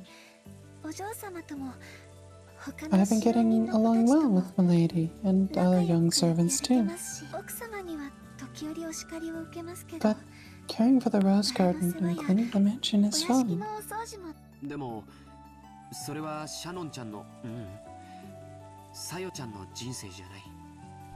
But that isn't your life, Sayo-chan.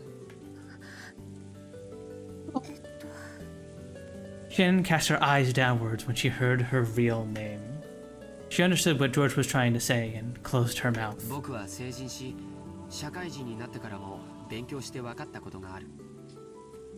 Even after becoming an adult and a full-fledged member of society, I've been studying and I've learned something.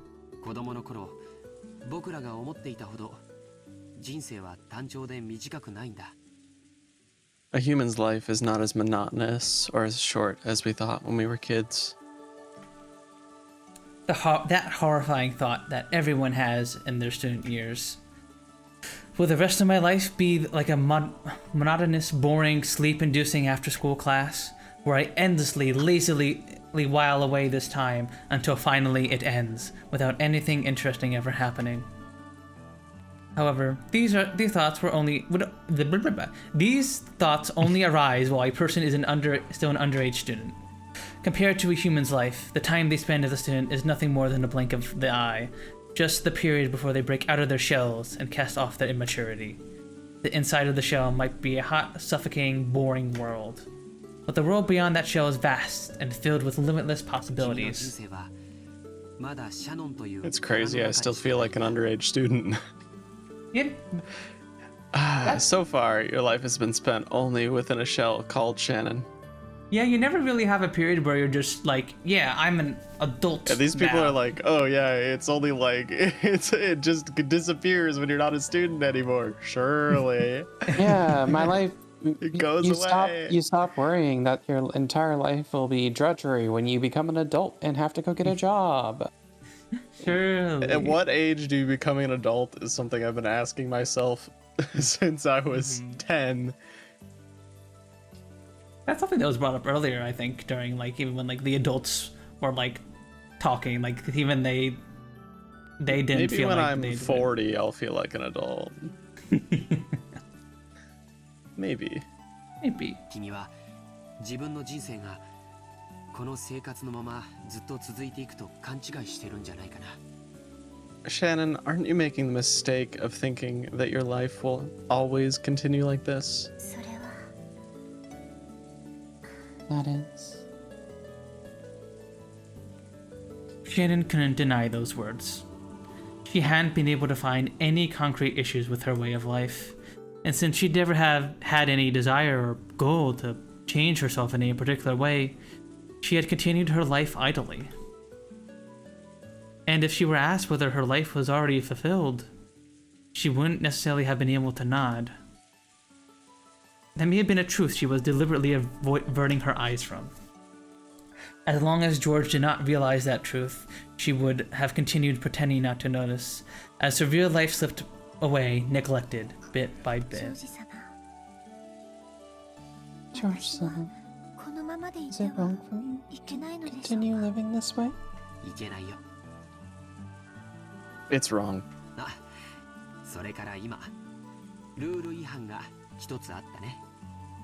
And by the way, didn't you just break one of your rules? One of the rules just now? George immediately gave a strict answer, and then broke out into a mischievous smile. Shannon already knew what she was being chided for, and it seemed that it embarrassed her as she hung her head. 僕たちしかいないときは、様はなしの約束だよ。 Didn't you promise not to use Sama when the two of us are alone? 約束では聞けません I can't obey that promise. ですがご命令でしたら But if it was an order, I would have to obey it. 私は看護で Because すから furniture. じゃあ、命令だよ。 Then it's an order. はいかしこまりましたジョージ Yes, さん certainly. George-san. As Shannon hung her head, her face red, she said George's name again, this time using san. それでいいよ、さやちゃん。 Yes, that's better, Sayo-chan. A smile rose to George's face, praising Sayo's small act of bravery. The way they talked with each other gave off the sense that their relationship had already been ongoing for some time. For a long while, as if the weather raging around them didn't even enter their consciousness. The two of them talked about the many memories they'd built during their relationship that no one else knew about. Every once in a while, a flash of lightning would attempt to dampen the mood, but it could not sully these moments, which seemed to flush even the roses outside a deeper shade of red.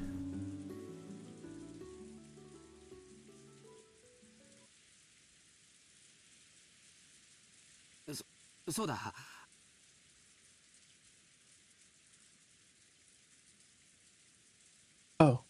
Oh yes. 君に見せたいものがあって。 I have something that I wanted to show you. 何でしょうか What could that be? George, who had been speaking eloquently, suddenly started to stutter. From his manner, Shannon too understood something. George timidly searched through his pocket for it. It got caught deep in his pocket somehow, and came out somewhat slowly and awkwardly, in the same manner as his speech. It was a very small box. A small box covered in a deep blue velvet. Its characteristic shape was enough to make anyone realize what was resting inside. Shannon had been preparing her heart a little, sure of what it must be, but even so, when she actually saw it, she couldn't avoid blushing once more. George opened the small box, took it out, and held it out for Shannon to take. これを君に受け取ってほしいんだ。 I want you to accept this. このような高価なものは I can't accept something so お valuable. 期待できません。受け取れない。 You can't accept it? いえ、その That's こ not んなもの私には something like that is 過 too ぎていて good for me.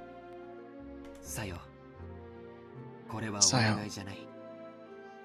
This is not a request. 命令だよ。 It's an order. What the fuck? Okay? この指輪を受け取って。 I'm down on one knee right now. I'm like, I'm in position. Accept this ring. Okay.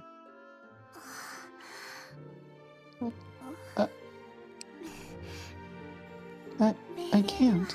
従わなくてはなりません。 Can't disobey an order. そうだね。 Yes. That's right. いい子だよ。 Jesus. Good girl. I don't know how I feel furniture. about this one. Good What the furniture. fuck? He's like trying to be Furniture. nice, but the only way to get through to her is by actually like degrading her to fucking actual slave. Like, bruh. You must marry me, you dog. That's what my wife told me. This, you fucking this better. isn't a request, this is an order. Fuck. Okay. Shannon, not wanting to show her bright red face, timidly accepted the ring from George's hand while staring at the ground. The ring wasn't a simple accessory. It was a noble object, which since ancient times was meant to be offered to a special woman with a special meaning. Is it? Are marriage rings ancient? Isn't it? I guess. I don't know if that's It's an pretty. ancient. So rings themselves are ancient, but not diamonds. Okay. Also, you said this was like, 19. Also, I don't know about Yeah. like, what's Yeah. the fucking? Also, what's like history in Japan for that? I don't even know. Oh. While George could order her to take it, he could not order anything beyond that. Anything beyond that would depend not on an order, but on Sayo's own will. だから、ここからはもう命令じゃない。 Apparently, they're 5,000 years old, by the way. I'd call that ancient. Rings? Yes, rings. Damn. Egypt. So from here on, it's no longer an order. Sayo. 明日までに言葉でない形で返事がもらいたい。 I want you to answer me tomorrow without using words. わかるね。 Do you understand? どうすればもうこれ以上は命令じゃないから、僕は君に命令はしない。 I won't order you anymore, so this isn't an order. でも、指輪は指にするものだからね。 But a ring is something you put on your 気に finger. 入ってくれたなら、好きな指につけてくれればいい。 If you like it, you can just put it on any finger that you choose. Shannon had only pretended not to know. She had already understood what he wanted her to do, but she was standing at a huge crossroads of her life. もうこんな時間だね。 Look how late it's 今夜 gotten. はこれくらいにしよ Let's call it a night. Hi, typing. Hi. No. There we go. Without my voice cracking. Noot noot. Finally, I've picked up a big titty maid wife. She do got the titties, that's for sure. The house is going to be so clean. Bro, it's already furnished. The house comes pre-furnished. God damn it. George faced away from Shannon, seeming slightly う。 uncomfortable. 左手につけてほしいと命令することもできるかもしれない。it might be possible for me to order you to put it onto a finger of your left hand. 命令されればそれに従えるという臆病な甘えがあるかもしれない。 You, too, might be timid and dependent enough to actually obey that kind of order. 最後のここだけは君のサヨの意志でしてもらいたいんだ。 But I want you to do this very last part of your own will, Sayo. わかるね。 You understand, right?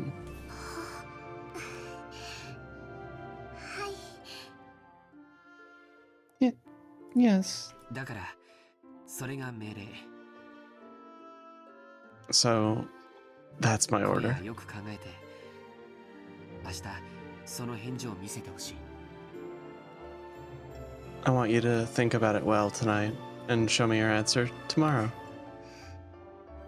Doing her homework. Shannon nodded back. Today was the culmination of their long relationship.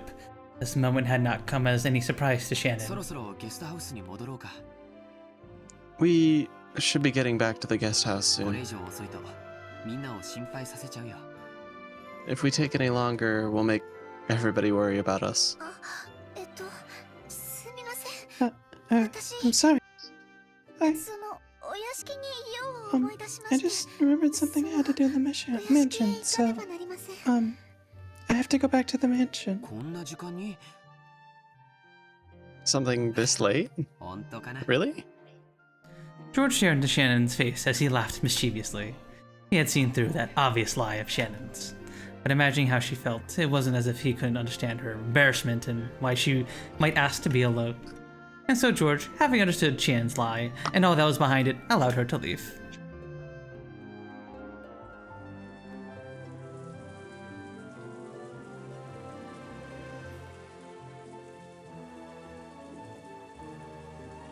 Rain. Go! Is that a bullet? Shannon dies. No. That was shot. She's fine, see? Shannon entered the entrance hall to the mansion with I a have tottering an gait. important task of killing everybody else in the family. Home. As recompense for calling me furniture. Her chest was filled almost to bursting point with a mixture of escalation and uncertainty that she couldn't easily describe. After stopping for a second in front of the servant room to take a deep breath and calm her heart, she opened the door. Inside, Goda, who had been ordered to take the midnight shift at the mansion tonight, was absorbed in an old, worn-out crossword puzzle magazine. He looked up for an instant to see whether one of the family had come, but when he realized that it was a fellow servant, he returned to his puzzle as if nothing had あ happened. の、源氏様より合田さんのお手伝いにつくように Just 言わ told my れてまいりま Genji し sama た to help you. Thank God, an hour and a half into the stream, I can finally say something. Ooh, Holy finally. shit, Speak my now. characters are not here. I mean, when it's a family scene, you get to speak a decent amount. Like an Yeah. adult scene. We have just had like a slew of like one-on-one Wait, conversation do I? scenes. What do you mean? I have one. Don't you have two? I just have the one woman. The Oh. Ava? only other Really? adult I have that's not a servant is the grandfather who's not been in any scenes with any other people. Just Oh, the okay. soliloquies. I guess I'm just thinking because you've done voices as a replacement when what's it called? To be Yeah. away? I mean, I was doing the southern guy. Yeah. Yeah. Ah, really? That will be useful. I was just about to make the rounds to close up the mansion, but I was in two minds whether I should leave this place empty. After all, the meeting Kraus-sama and the others are conducting appears as though it will continue for quite some time. They might order some tea at any time. そうですよね。 That's true. ではどうしましょう Then か。 what shall I do? Should 私 I が留守番を。 In that case, Shannon-san, sorry, but would you please make the rounds around the mansion? 私はここで親族の皆さんのご用命の待機をしておりますので。I will stay here, awaiting the family's orders. はい Yes. Shannon felt a twinge of annoyance. Despite the fact that she had come here to help out as a favor, she was being forced to do the job of the person actually on duty, as though it were natural. Furthermore, after one-sidedly forcing that task on her, Goro once again come back to his magazine, become immersed in his crossword puzzle. He came over here and said she was sent over here. And didn't say, oh, I've come over here to help, I just decided I wanted to help you. Like, yeah, Goro just whoa. like, yeah, okay, you go do rounds in the mansion. I gotta get back to my crossword puzzle. Yeah, but also, what's she gonna do? Like, yeah, kinda. For the time being, as a sign of respect for her elder, Shannon bowed her head and she left the room to make the rounds. Getting a little angry, that had enabled her to bring the airy sensation she had been feeling until now under control a bit. Besides, she couldn't show this kind of face to Genji and Kanon. Until her heart was able to calm down, she wanted a little time to herself, and maybe going around the mansion wasn't such a bad way to do that. Damn, free house and so nice, true. From the dining hall, she had begun to hear the tumultuous voices of the family's discussion. Someone would speak at great length, and then would be opposed by someone else. That rebuttal would continue for a very long, drawn-out fashion, until opposed by yet another person. That kept on repeating. It was as though their displeasure was seeping out through their voices. She had also been told to go to the guest house, so it would be bad if she was discovered by Kraus. Thinking that, Shannon quick-footedly slipped by the entrance to the dining hall. Then, inside the mansion controlled by darkness, she began to check that the house was all closed up, following a pre-arranged route. She walked down the hall, checking that each window was closed. On Rokkenjima, there were no humans other than the family, so in actuality, closing up wasn't that terribly meaningful of a task. Yeah, so I forgot to say this as well, Brooke. They're on an island called Rokkenjima. It is nearby Nijima, and it's, I forgot exactly how big it was, but most of the island is uncultivated forest, except for the mansion, basically. Understandable. They have a No, I think you mentioned it. Yeah, it's just a private island. Okay. Until Natsuhi had scolded them that this attitude was careless, closing up had not been customary in the Ushimiya family. The metal fixtures on the completely chilled windows were freezing, and every time she went to check on them, one by one, it felt like the glow in her heart seemed to cool down.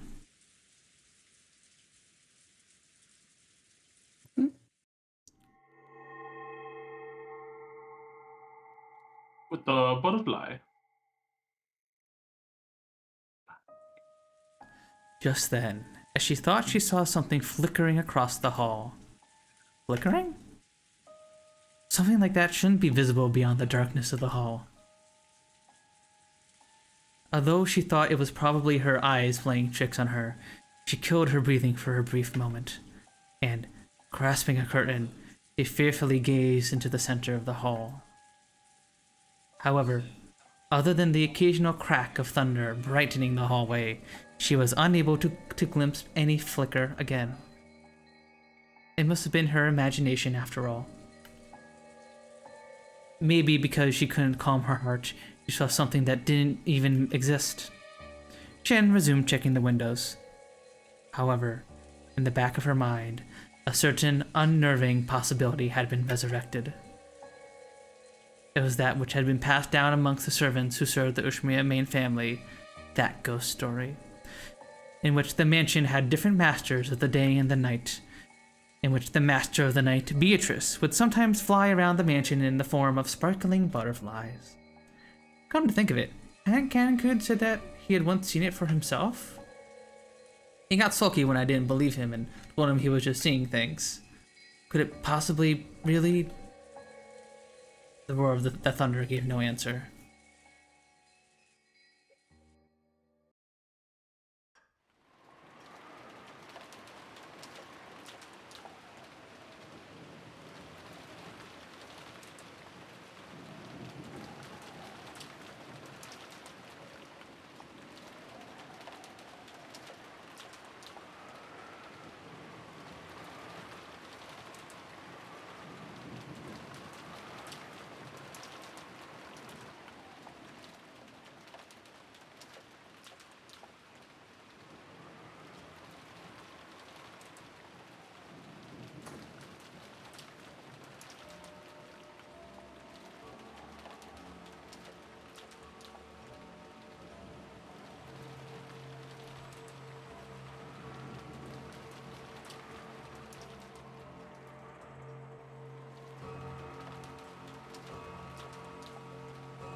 Remember all your favorite characters?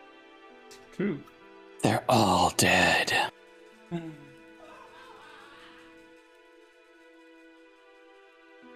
Colonel Sanders. Yeah. Dr. Colonel Sanders. My bad. 13 herbs and spices.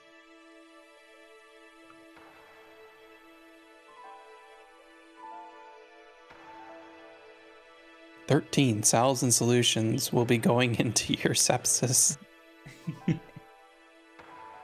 To your wound with sepsis. By the way, if you can tell, Brooke, that's the portrait of the witch Beatrice. Yeah. Yeah. Sadly, I do think I may have to go in a minute. Second day, October 5th. Okay, if you need to get going, it's no biggie, Brooke. I do apologize. I wanted to stay longer. I'm honestly interested in Shannon now. Like, me and Shannon have a connection. Shannon. If she dies in like 20 minutes, I'm gonna be so pissed. Oh, if you need to get going, it's no worries. If you would like to join us again, we would love to have you on again. Because as I was telling you, would love it. I would love that for sure. oh, yeah. They can't get rid of the character with the biggest boobs straight away because it's fan service, you know? I agree. Like I'm so sorry. The for visual having novel to people leave will be really early. upset. But they did just put up a massive death flag for her and that she was being proposed to. I knew I had Yeah. True. I don't know that she Like- might die. I just think she'll Bye, die Brooke. first. Bye bye, Brooke. Thank you so much Thanks for for coming having by. me. Of course. Appreciate it. Of course. I hope to see y'all. Yeah. All right. Well, it's the new day. Genji once again tightened his bow tie and looked outside through a crack in the curtains. Maybe the rain had died down a tiny bit since the previous night. But it didn't look like the thick rain clouds were planning to let any trace of the morning sun get by. The morning was dim and far from refreshing. Unexpected. It doesn't seem that it will stop today. お待たせしました源氏様 My apologies for keeping you waiting, Genji-sama. Canfish checking his appearance and exited the washroom. In a normal schedule, it was rare for anyone to have to suffer going straight from a midnight shift to a morning shift. It was a special system, just for the 2 days of the family conference. But then, as long as the typhoon ray didn't leave today, the relative's stay on this island would last until tomorrow. Can thought that it was best to be prepared for the special schedule to be extended one more day. The two of them left the guest house, opening their umbrellas. The rose garden had been devastated by the wind and rain last night. Even though they had spent several days making it beautiful to welcome the guests, it had only taken one stormy night to ruin it. Cannon sighed. The two headed for the mansion. They were supposed to meet up with Goda and prepare breakfast. Goda was such a perfectionist that he would undoubtedly have been up for some time already, and now be in the middle of preparing a breakfast both exquisite and elegant as glasswork. They reached the overhang by the entrance to the mansion and folded up their umbrellas. Genji took from his pocket a bundle of several keys and used it to unlock the front door. There was nothing on Wakanjima outside the Ushimiya family mansion, so there never used to be a custom of locking up. However, Natsui had ordered that it be a part of their duties to lock up the mansion from around midnight to early morning. And unlocking in the early morning was to be done by the servants who had the morning shift. Since Goda would begin the preparation for breakfast as soon as he woke up, this task was to be undertaken by Genji and Cannon. Silence had fallen the mansion, giving the impression that the mansion itself was still asleep. Well then, let us begin the morning chores. Yes. The two of them split up and began opening the curtains throughout the mansion. If the curtains remained closed, the inside of the mansion would be unable to shake off its gloom, as if it hadn't yet managed to escape the previous night. Cannon, following a well-reversed procedure, went around the mansion, opening one window after another, without having to retrace his steps once. Even with this horrible weather, by opening the curtains, it began to feel just a little bit like morning. While doing that, he passed in front of the kitchen. Even though he hadn't yet smelled anything, his empty stomach started aching in anticipation for the scent of Goda's much bragged about cooking. おはようございます。 Good morning. He tried to greet Goda, who he had thought would be preparing the meal inside the kitchen, but Goda was nowhere to be seen. Oh, God damn it. The kitchen was darkly lit, and never mind the curtains, the ventilation fan wasn't even spinning. It was still cold in the room, without the hint of a flame, and of course, no preparations for breakfast were taking place. Although it must not be allowed to happen, maybe Goda had overslept. Servants are human too. They can sometimes fail to wake up or something and be as late as a result. But in the rare case of that happening, it was the virtue of a servant to casually smooth the situation over as to not cause an unsightly scene, and to make sure that their masters never even notice that such a mistake happened in the first place.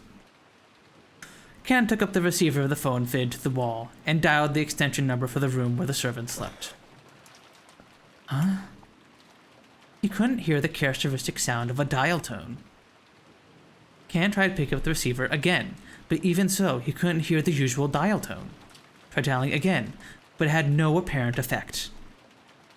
Could it be that the lightning last night had caused a mechanical fall and broken the internal telephone lines? The equipment in his mansion was all worn out. Cannon fully understood that even the smallest thing could have caused it to break down. Cannon gave up trying to wake him with the phone and dashed off to the room where the servant slept.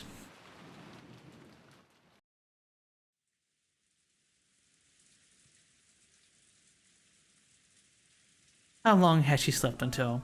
How long had it been since she had woken and started lazily staring up at the ceiling? The vague sense of awakening was Natsuhi's usual morning experience. Her sleep was always light, and she wouldn't have been able to sleep at all without medicine.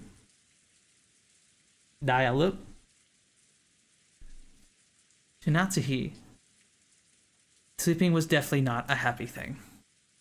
While she looked outside, she saw that it was still pouring. If she hadn't sensed a tiny amount of light, she might have mistakenly thought it was still last night. She herself was one of the hosts, so she mustn't wake up later than her guest. Arching herself on, she raised up her body, which still hadn't completely recovered from yesterday's weariness. While she was inside this room, no one would torment her. Her headache wouldn't get any worse than it already was. This room was her only peaceful space. So when she left, it meant returning to the world of her husband's siblings, probing each other's minds. Then wouldn't it be better just to stay locked up in this room forever? Natsuhi smiled bitterly at this fantasy. She was starting to sound like Kenzo. Even though most of the time she would call Kenzo names for staying locked up in his own room and taking no notice of anyone, the truth was that she actually longed to do so herself. Natsuhi gave her head a small shake, and her fantasy was replaced by the reawakening of her usual headache.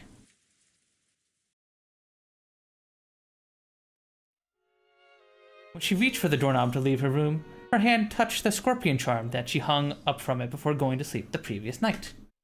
It was Maria's charm that Jessica had given Natsuhi. If she remembered correctly, Jessica had said something about it having the power to repel magic, and that she should hang it from her doorknob.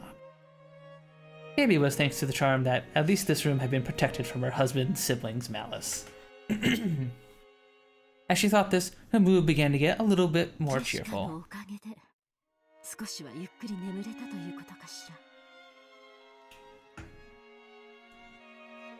Did you get?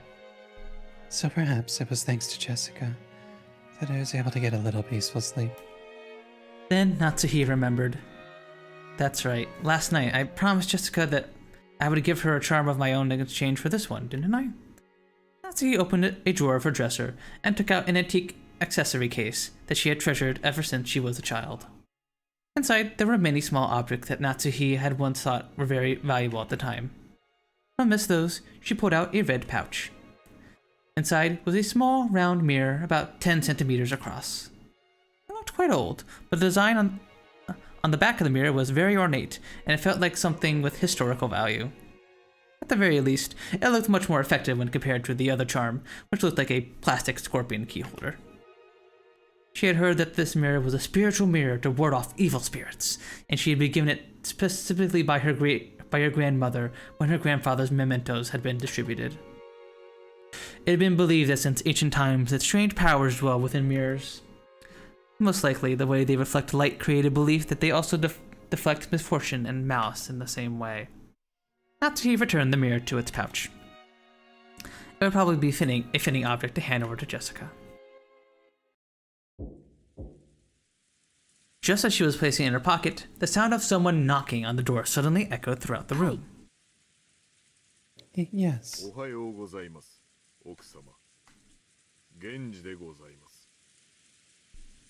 Genji de.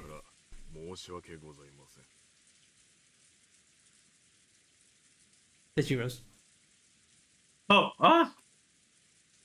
Good morning, madam. It's Genji. My apologies for waking you so early. Apologies for walking so early. Yeah. Walking you so early, yeah. They got the freaky stuff in this mansion. Sorry. No servant had ever come to her this early in the morning, and especially not directly. Maybe something bad had happened. For example, maybe some fatal oversight had been made during the preparations for breakfast, and the household would be put to shame in front of the guests or something. Natsuki breathed out slowly, as if getting a head start on the troubles she was surely about to be told of. When she opened the door, Genji once again said a morning greeting to her while bowing deeply. Natsuki tentatively responded. Good morning. Did something happen?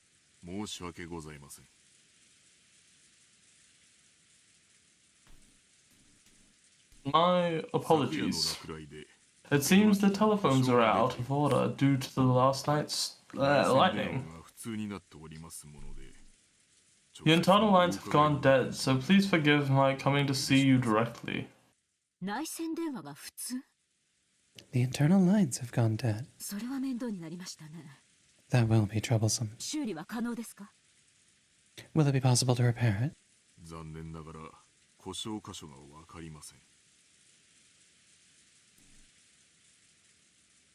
I'm afraid that we don't know the location of the damage. I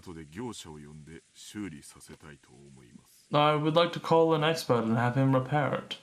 Unfortunately, it's going to be kind of hard to do that. Yeah, let me get my telephone and call up the expert. Well, it's the internal system that's broken, not the external. No, yeah, I know. Which hey, means clean everything that's broken. Which means that we'll be unable to repair it until the typhoon has passed. In other words, the lines will be out of order for the remainder of our guests' stay. Will there be issues with providing them proper service? We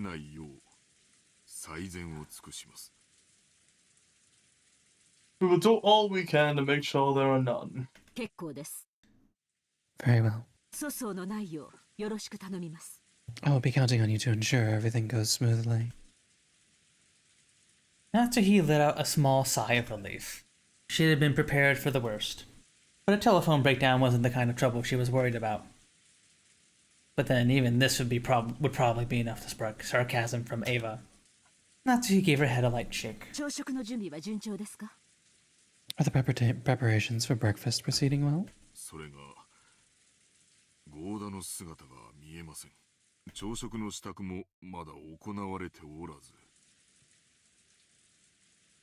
About that, we haven't been able to find Goda. The arrangements for breakfast have yet to be carried out. What did you say? Natsuki was indignant. To her, this was a much bigger problem than the phones not working, and despite that, this piece of information was the part that had been postponed. Why did everything go well most of the time, then come to something like this when the relatives were visiting? Natsuki placed a hand to her forehead and shook her head sharply. Most likely he's oversleeping. Anyway, it doesn't matter who does it. Just hurry up with preparing breakfast. What? Natsuki had exited into the hall and turned around for a second to close the door to her room. The unpleasant thing that she saw there silenced her completely.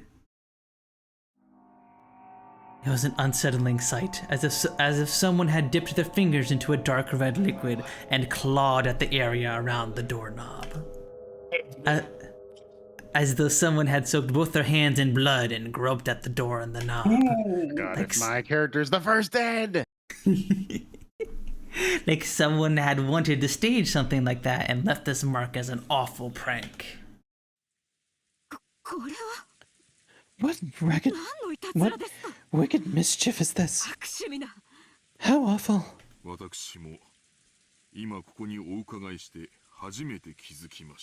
also just noticed it as I came to call you. I will clean it later. Most likely. A vocal jerk by one of the guests. Disgusting. Truly disgusting. Who in the world would pull such a childish and disgusting prank? Natsu had a pretty good idea, but of course there was no proof. So even if she pushed the issue, it would just seem as though she was making a fuss about nothing. On the contrary, it would definitely be better for her to say she hadn't even noticed that such a prank had been played in the first place. Natsuki gave the order to have it cleaned, and headed off to the parlor with clacking heels.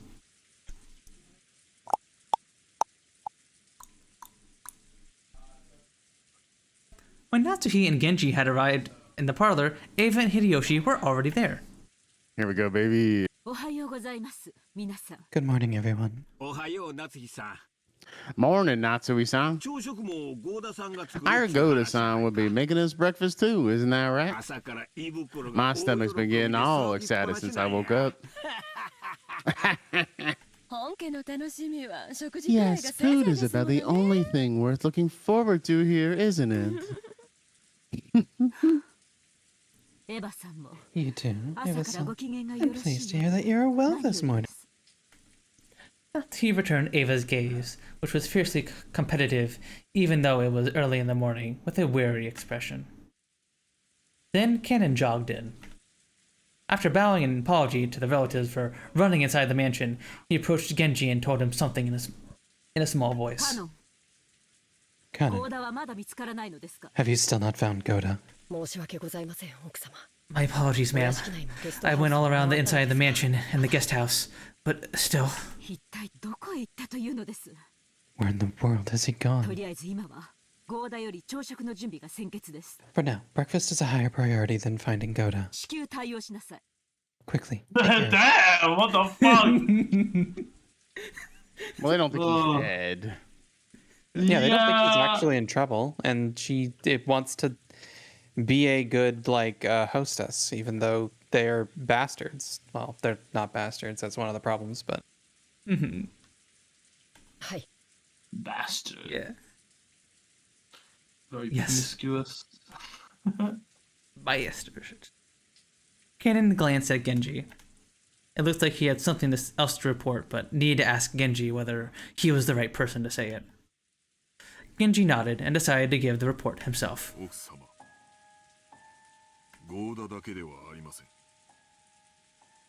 Oh, yeah. Madam, it is not only Goda. Your husband is also nowhere to be found.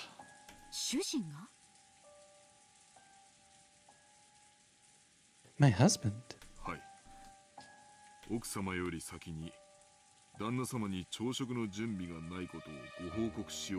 Yes. I thought I would report to him before you about the lack of preparation for breakfast and visited his room, but I did not find him there.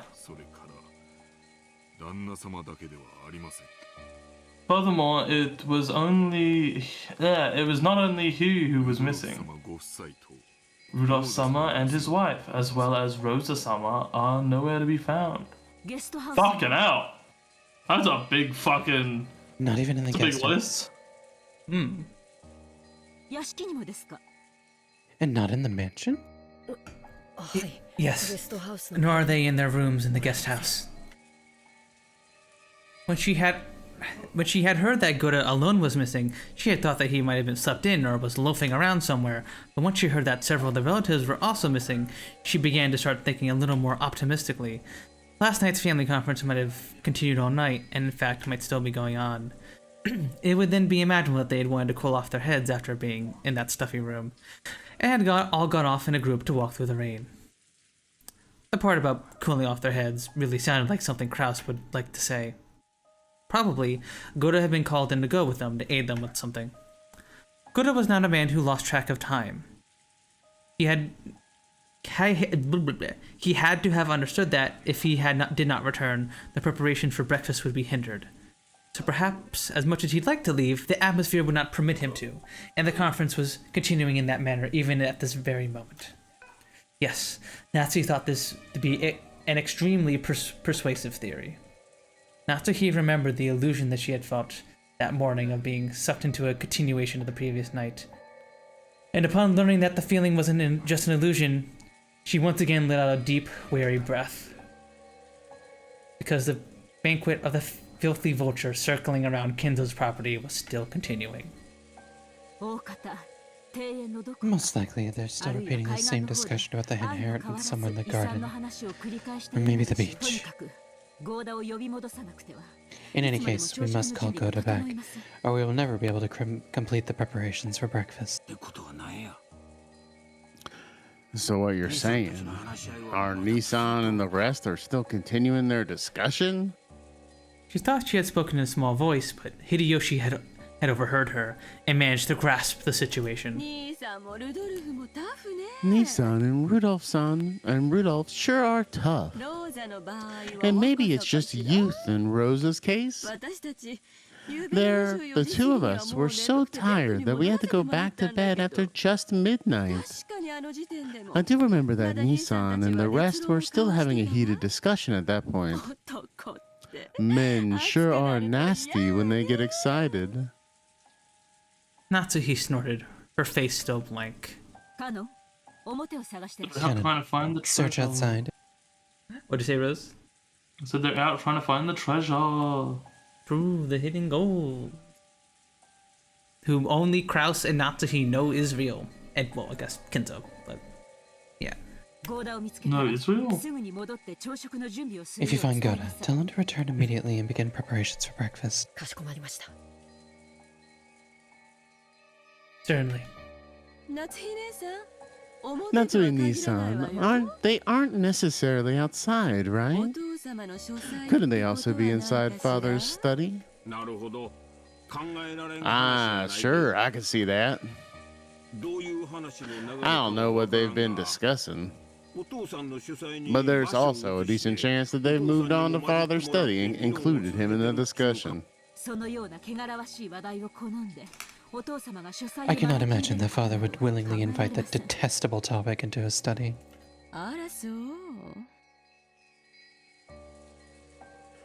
You really think so? Well, then there's nothing we can do. I'm sorry, Genji-sama, Kanen-kun, but could you search outside? I'm sure it wouldn't be odd for Nissan to propose that they go outside for a walk to cool their heads, even in this weather. I will go to Father's study. After all, there's still some chance they'll be there, isn't there? Eva-san, a guest such as yourself must... Or a guest such as you mustn't trouble herself. I will go. I can also tell him good morning. Really? Then I'm counting on you, all right? But I somehow doubt whether he will be returning your greeting. Natsui-san, were you on good terms with Father? I don't know whether it could be called good terms. But I'm certain that I've gained his trust as the wife of the successor to the Ushiromiya family. Then I'm sure that he will at least answer you, won't he? I want to at least eat breakfast with Father.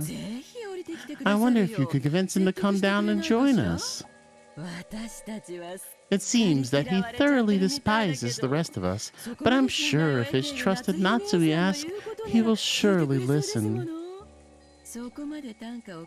If you can't convince Father after speaking to me so sharply and have to come down by yourself, I doubt you'll ever again be able to say that you have gained his trust, will you? I am not confident, but I'll try. Natsuhi responded, discouraged. However, knowing Kinzo's temperament, she had absolutely no confidence in her ability to bring him out. Ava herself was treating it like a joke, expecting that it couldn't be done. But even so, Natsuhi would lose face as she gave up, and said it was impossible for her, and let Ava go instead. Ava's mean-spirited and unreasonable demand causes Natsuhi's lightly clenched fists to shake. When Genji realized this, he spoke softly to her over her shoulder.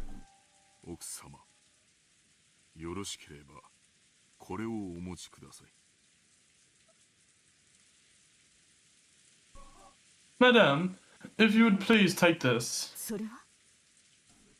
Is that? Genji handed Natsuhi a sparkling gold key of ornate design. It was the key to Kinzo's study.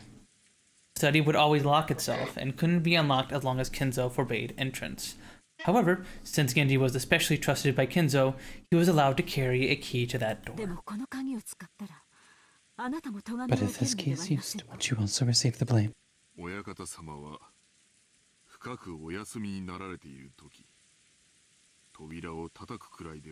the master is sleeping deeply, simply knock on the door. The simple knocking on the door may not reach his ears. And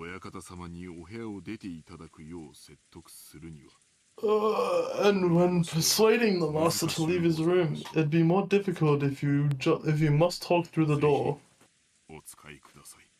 Please, use it. Genji.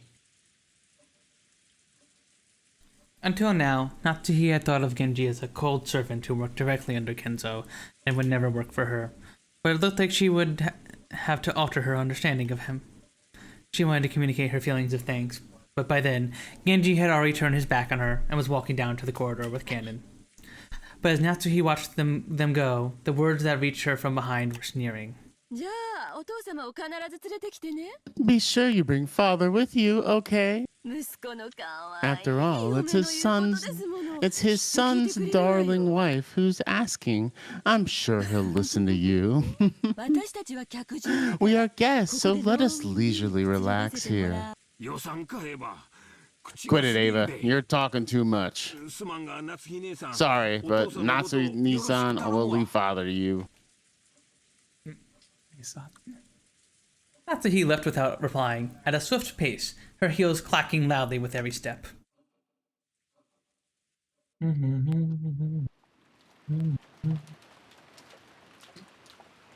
After all that excitement from the previous night, there was no way anyone was going to wake up soon.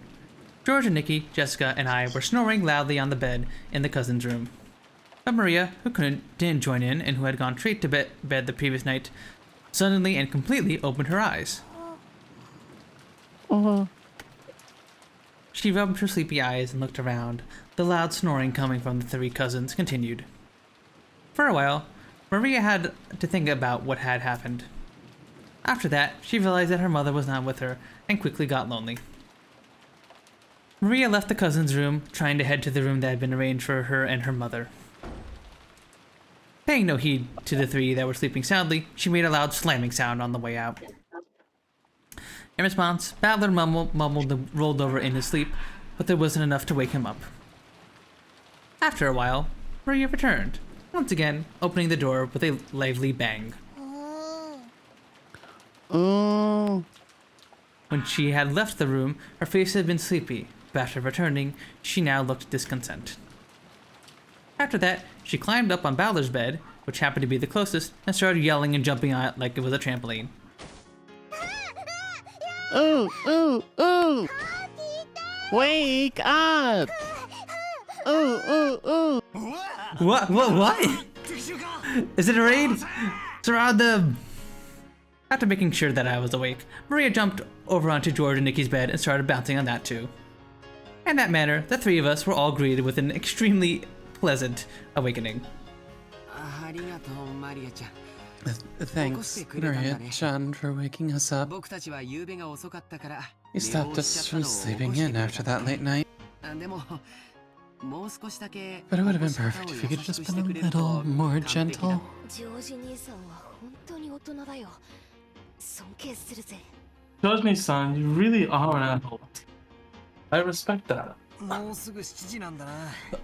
It's almost 7. Well, it's not really a bad time to wake up.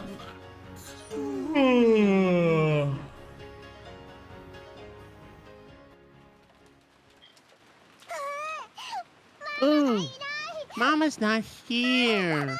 Ooh, ooh, ooh. Auntie Rosa?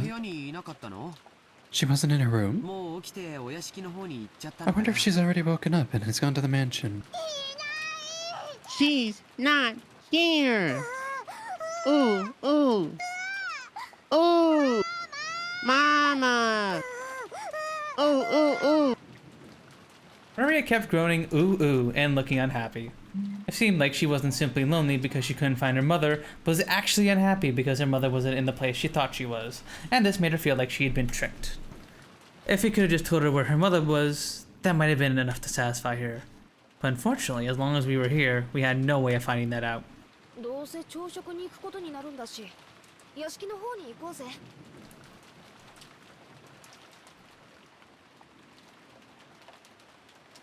Roused. Ah, it's time to go for breakfast anyway, so let's head over to the mansion. Good idea. Maria, let's go to the mansion together, okay? I'm sure Auntie Rosa will be there over there too. Ooh, Mama's in the mansion? Then I'll go. Ooh. That's right. Let's go to the mansion. Our parents are probably already gone there. Maria regained her usual composure, as though her earlier temper had never happened. We got dressed, left the room, and headed for the mansion.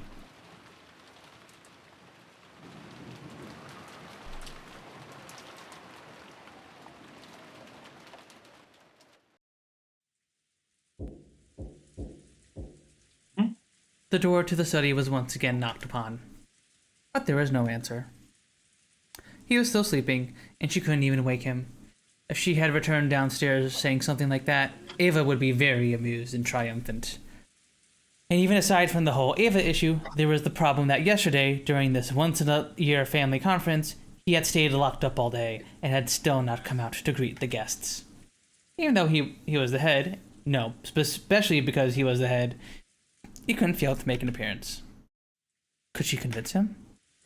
Natsuhide readied herself and, using the key that she had borrowed from Genji, opened the door.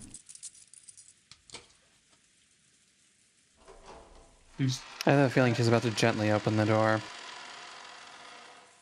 I have a feeling he's gonna be dead. Yeah, that's what I was implying. A sweet stench that seemed to eat into her brain poured from the narrow opening she had created, though she was prepared for it, she couldn't help but grimace. Thinking that he might still be sleeping, Natsuhi entered the room quietly.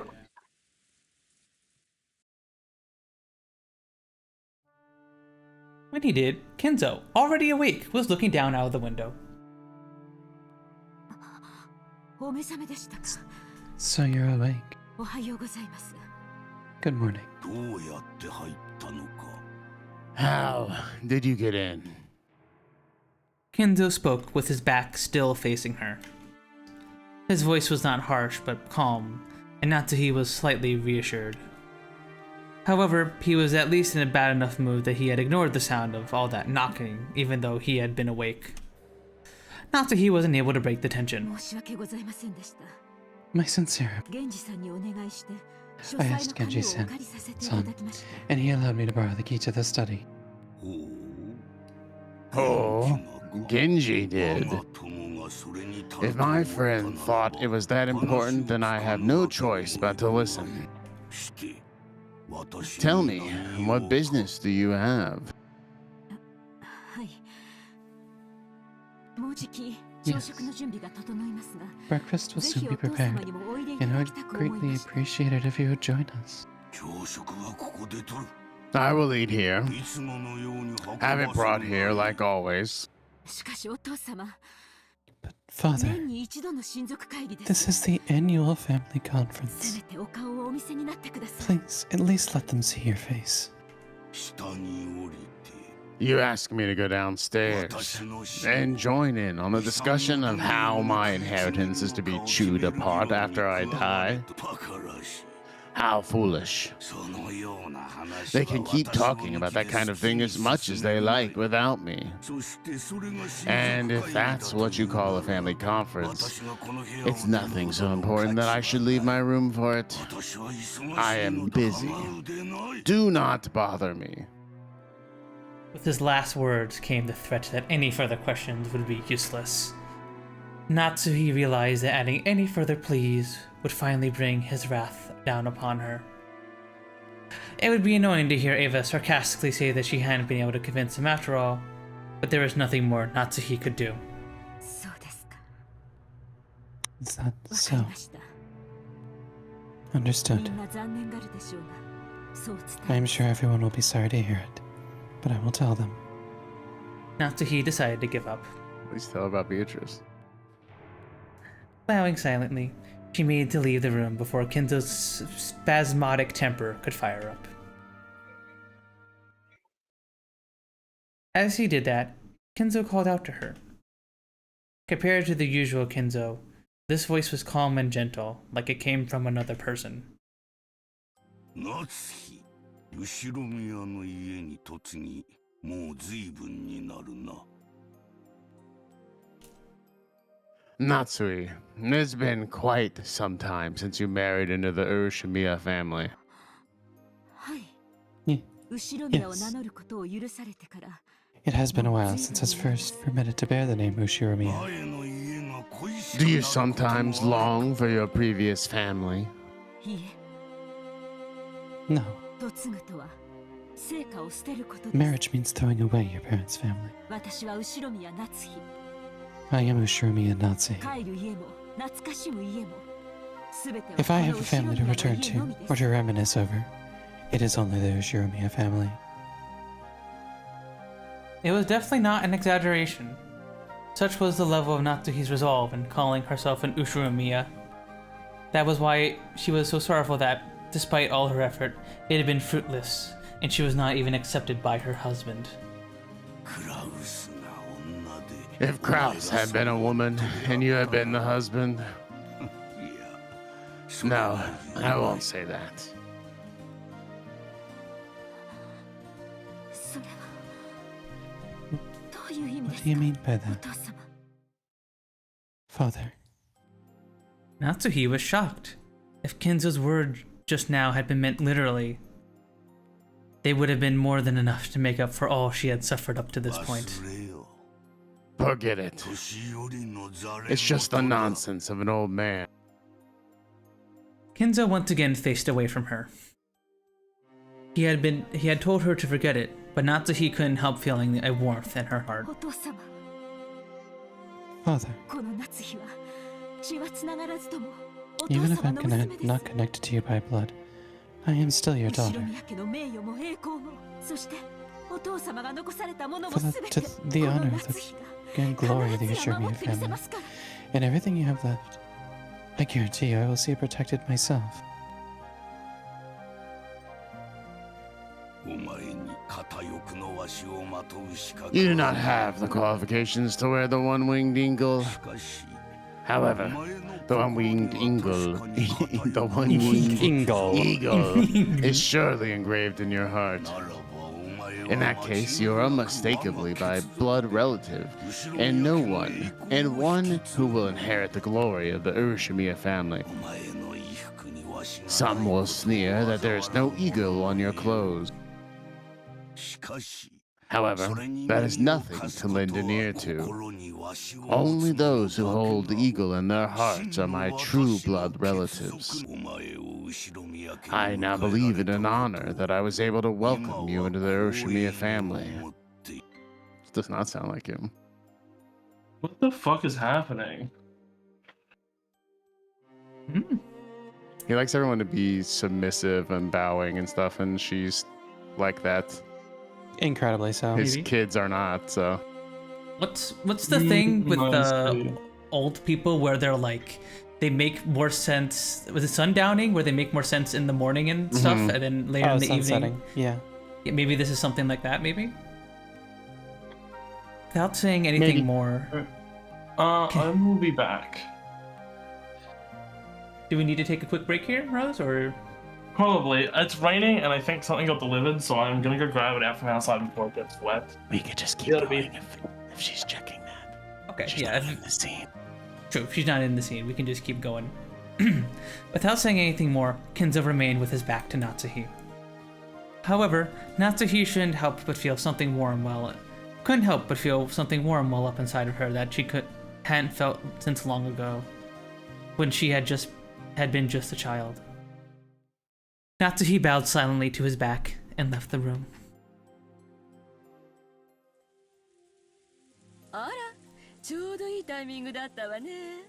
Ah, what perfect timing. How is father? You were taking so long, I came to check, you see. When Natsuhi left the study, she saw Ava climbing the stairs, and their eyes met. Ava was smirking unpleasantly, thinking that Natsuhi had just left the room, trudgingly after failing to convince Kenzo. However, the way Natsuhi was now, such a frivolous laugh would not disturb her. She was not permitted to wear the family crest on her clothing, but she was permitted to wear it in her heart. She spoke calmly, clearly, and confidently, with the dignity of the one who would protect the glory of the Ushimiya family. Father said that he would not join in the family conference. He says that he has no interest in such an obscene topic. Yes, excuses. If you weren't able to persuade father, say so frankly. How pitiful. I'm beginning to understand father's feelings of regret. What do you mean by that? Natsuhi did not answer. Just as Kenzo had done earlier, she showed Ava her back as she headed down the stairs. Struggling to gather what had happened, Ava could only determine that she had been made fun of, and that something had happened to quickly bolster Natsuhi's confidence. Even so, she didn't have the courage to risk Kenzo's wrath. Unable to even knock on the door, she could only scratch at the air in front of it, cluck her tongue, and follow after Natsuhi. So, were Nissan and the rest there? Did father tell you about them? I did not get the chance to ask, but they were not in the study. Father would never let them in his room to discuss such a lowly topic, so it is unlikely he knows where they went.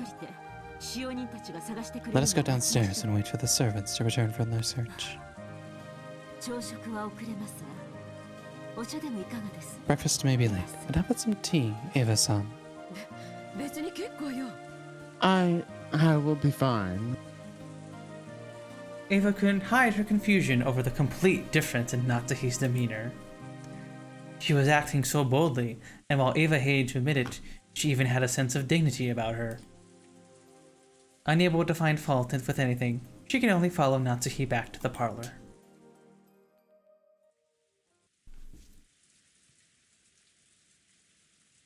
When the two of them returned to the parlor, not only Hideyoshi, but the 4 children and Nanjo as well had gathered there. Genji, who had been talking with Hideyoshi, reported the current situation when he noticed that Natsuhi had returned. You've still not found my husband and the rest? Now what do we do? Is she not back from I thought she was just checking out the front door real quick. Like a heavy package? Oh, she went to mow the dishes and she's making food and she sat down on the couch to look at TikToks and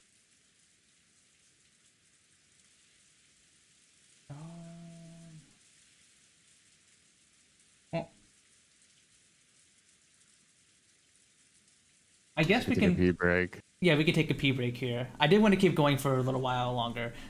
there's a good stopping point coming up ahead soonish. So I did want to go for the full, like, probably not the full till 12, and probably end a little bit before 12, but I did want to keep going a bit more. So let's take a break here then. I'm gonna go pee real quick. I will be right back in a second. I'm gonna run some ads real quick as usual, and I'll see you guys in a bit. Be right back. Also, the only Cash King, thank you for the follow. Thank you, thank you, thank you.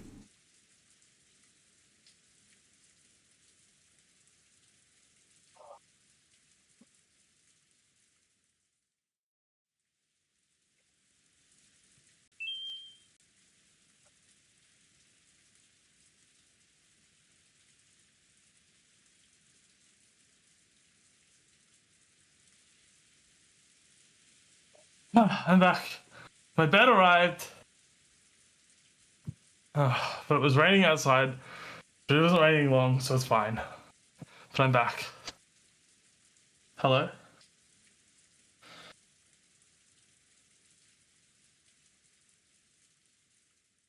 Hello? Is anyone there? I should probably go wash my hands, actually.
I'm back again.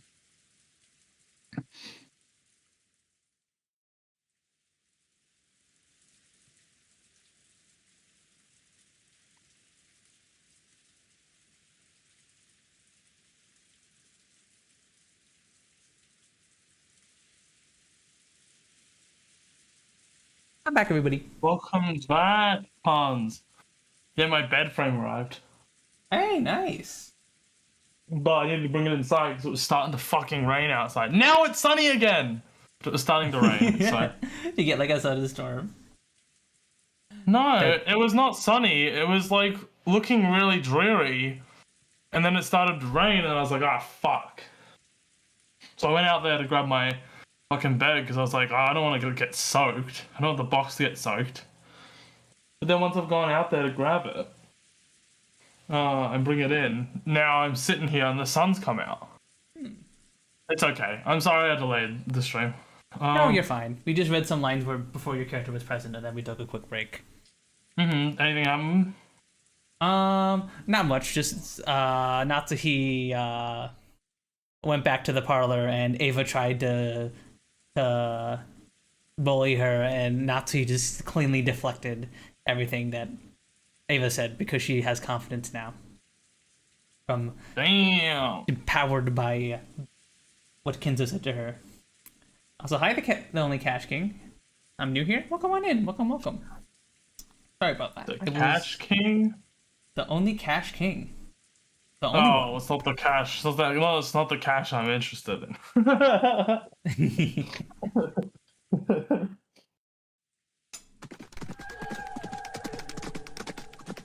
What the fuck is happening? Thank you for the follow. Thank you. The horses are coming. True. The cavalry is coming. Get down. Well, actually, do you want to get down if you're being charged by cavalry? Probably, right? Or aren't you Most going to likely, get... because they're probably going to try to swing a sword at you Cavalry? from over top of the cavalry. Wouldn't it Like make on you the horse. make you easier to be like trampled by the horse? Or It'd make it easier to be trampled by the horse, but less likely to be cut in half by the sword. Which the horse might just trample you anyways. Hey, am I get stupid? trampled. Yeah, I guess in that situation, you're probably dead either way. Being a peanut. Nice. I forgot the context of what that was said. Yeah, okay. You both said it with like the L and the V swapped, which is why I was confused.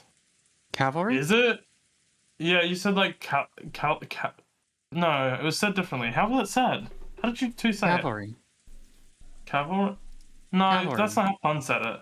Pun said it differently, and I think you just What, like, are you went saying with the way Pun's? Pun said it. No, I said it cavalry. Are you saying that Pun said it calvary? No, not Culvery. It was something, but I don't know how it was said.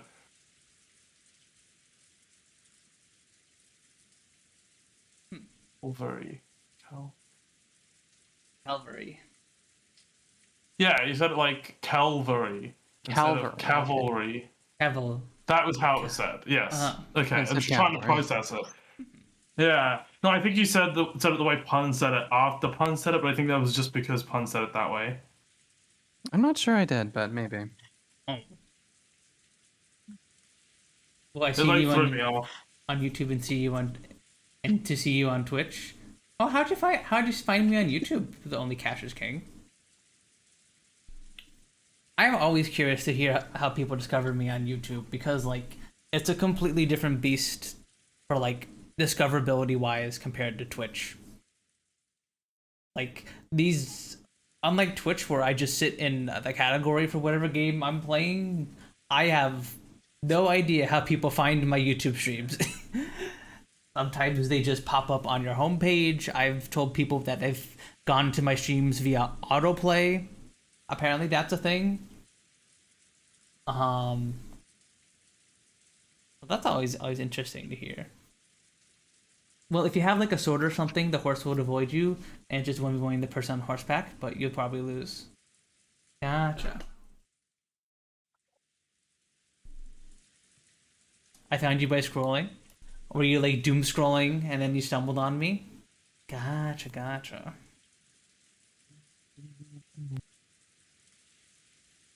Oh, I guess you can do that on Twitch now too, especially if you're on mobile. You can kind of just scroll, right? You can do that without being on mobile. Sometimes, I think it's only the horizontal, vertical streams that they show on YouTube Shorts. But I've definitely seen people on YouTube Shorts. I've definitely been watching Shorts, and it's gone past a stream before. Huh. I think it's only like phone streams though. Okay. So I'm not entirely sure. I search Femboy Live to get tips to be one. Well, first tip, if you identify as a femboy, then you're already a femboy.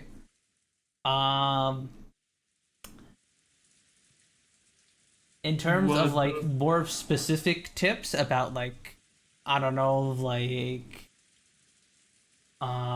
shaving or being more feminine, I think actually probably Kat and Mel and Rose would be better people for that. Because I just use a standard razor to shave myself. But like but as trans women they probably know more about that kind of stuff. I found you through Brooklyn? Yeah, I think I've seen you a few times during the... I remember you from us playing Slay the Spire. Otter, I saw you in the chat. Kinda was looking for people who had low viewers. Yeah, are you someone who likes low viewer streamers? Hey typing, because I was like that too before I started streaming. I liked being in smaller communities where like I'm back. you knew everybody and stuff. I like knit communities like that, like sub 100 viewer streamer communities. Welcome back, Oh, Mel. yeah, me too. I used to. I just don't really watch streams anymore. So like, it doesn't really bother me. Yeah, I don't know. I just never chat in big streams because I don't really care for the I don't really care for the whole spam and emote or something, because it's just like, what's the point? What's the point if you're not interacting with the streamer? Really like large streamers chat, it's basically you're watching a show. You're not really yeah, interacting. Right. interaction is the whole point of the stream, in my opinion. Right. And with the smaller streamers, you get Very to have super that one-on-one interaction, kind of. I don't care about one-on-one. I just mean like they read your comment. I don't care if it's like Yeah, I like one that viewer, too. or if it's like maybe the 30 viewer streamer. I'm a little Has a few parasocial. I people want chatting. my shit to get read. I'm here for the chat. Yeah. Yeah, that's how I'm kind of like too. I want to know my stuff is getting read and that like I'm. Even I if just it's- want to feel like I had some input into it, because otherwise I'd just go watch a YouTube video, you know? Right. Yeah, that's how I feel too. I'm not really big on watching streamers, but I've been watching more recently. I just use it more as background noise. That's what I do a lot as well. Sometimes I'll just have a streamer in my second monitor, or like I'll have Kyrie in a second monitor while you guys are struggling through puzzles and Big Walk while I'm like doing something else or something. Fuck that game. Fucking DCing me like at the last point twice in a row. What a fucking joke. Oh, did you guys finish it? Did you guys beat it? Yep, and it DC'd me when I was supposed to finish the game. It was the game's fault, I'm sure. It was. Why would it be my fault? I mean, it didn't happen to anyone else.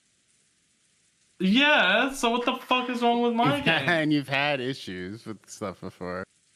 Shut up. No, just like supporting people at Team Interesting TBH and Gamecom AI. Oh, okay, thank you.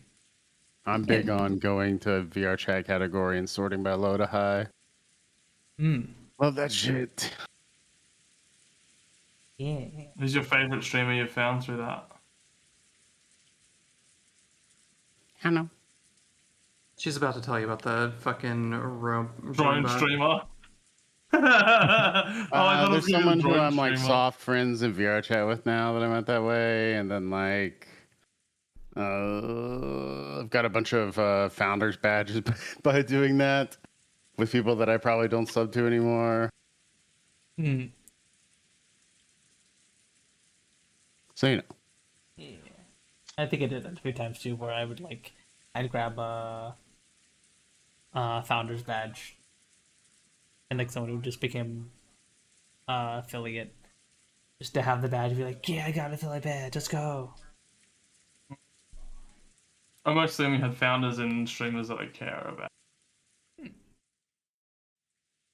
Which is one, and you are ending the sub. No, that's not one. It's not one. I have 4 founders, I think. And I ended it with all of you. Are any of them active subs that aren't about to expire? They expired. There's 1 left. Maybe 2 left. Hang on, let me double check this. I have a BF, I and he double check asked this? me how you become a femboy, and it was you. Are you asking me how I became a femboy? If that's No, what I think they're trying to say that someone else that's their friend said that you're the reason they're a femboy. My Or friend at and least boyfriend. help them. Well, if that's the case, I'm glad that helped. Honestly, if it comes to like fashion and whatever, just wear what you think is cute, or whatever.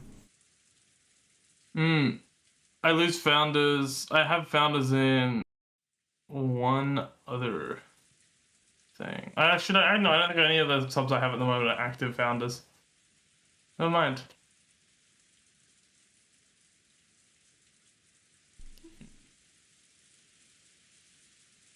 Anyway, we should probably get going. Yes, we should probably get going. Genji from Overwatch. Get going. Yeah. This is not Genji from Overwatch, I don't think. My apologies. I believe he was the opposite of Asava. I believe he was one of the people in a big house. Well, I think it was a Yakuza house.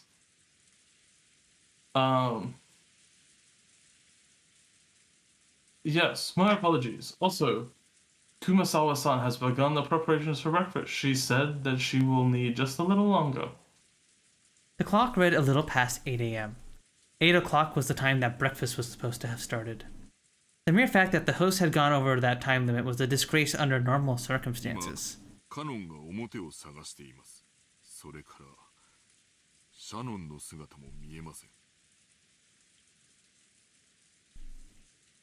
Shannon is now searching outside. Furthermore, no one has seen Shannon. Oh no! No. Nah, big titty girls not going anywhere. Immediately after Brooke was like, Even how much is Shannon? Even Honestly, how many people has my husband taken on this walk of his? How many people couldn't be found? The number of people having grown so large, it was starting to feel truly unpleasant, as though they were the only ones being left out on something interesting. At the very least, it looked like the children, no, Maria especially felt the same way. She was indignant, her stomach grumbling, almost as though her mother and the others had left her alone to go off and eat something delicious without her. Trying to fix her bad mood, the other children were flipping through the channels on the television, trying to find a program that might interest Maria.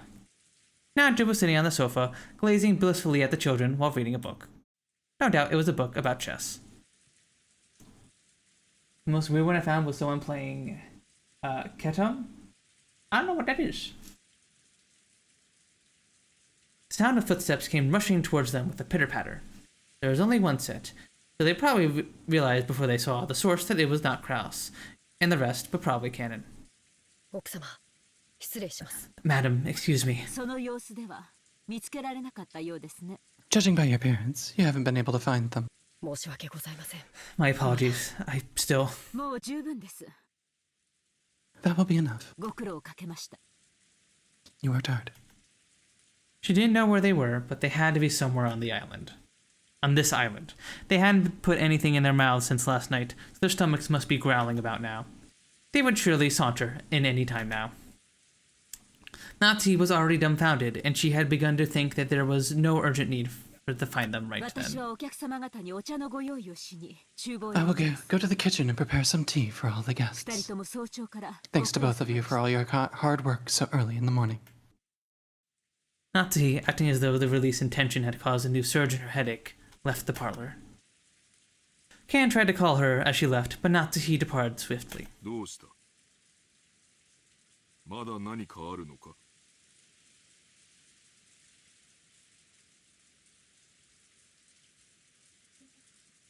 What is it?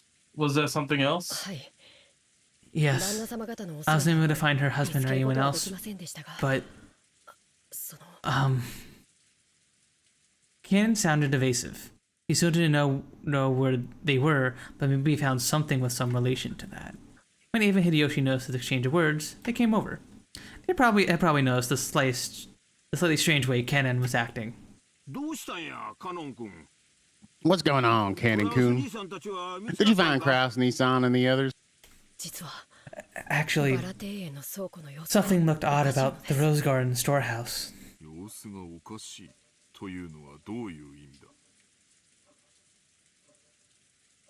Something looked odd? What do you mean by that? It was, how should I explain it? Cannon once again hesitated. He wasn't speaking anything like you'd expect from the usually fearless Cannon. Even Hideyoshi exchanged quizzical looks at this display. What do you mean? You don't mean to say they're inside the storehouse? No, I'm going to inspect the inside now. I was just returning to get the key, but... I don't really get it, but it sounds like we just gotta investigate inside, right?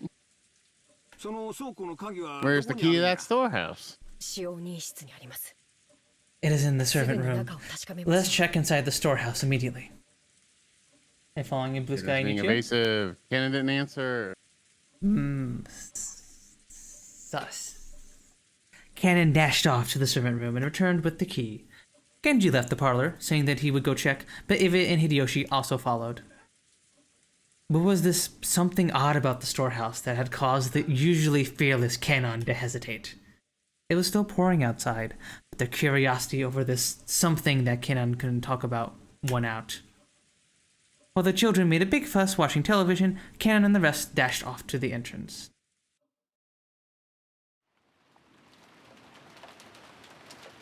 The Rose Garden storehouse was a place that housed various tools used to manage the garden.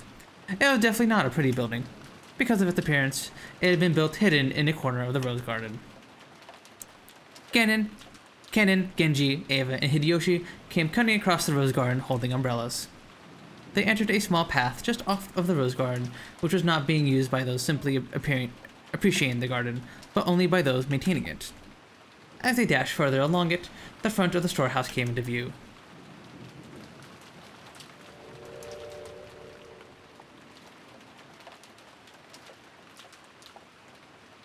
It was a very old shed of a storehouse, and compared to the flawlessly perfect beauty of the Rose Garden, it was pretty seedy looking. It's easy to understand why it had been built in a hard-to-see place. Eva and Hideyoshi arrived at the storehouse long after Cannon and Genji.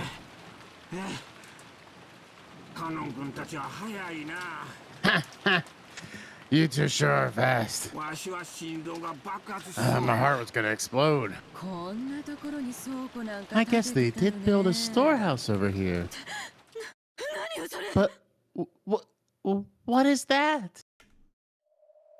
When Eva looked at where Cannon was pointing, she was at a loss for words.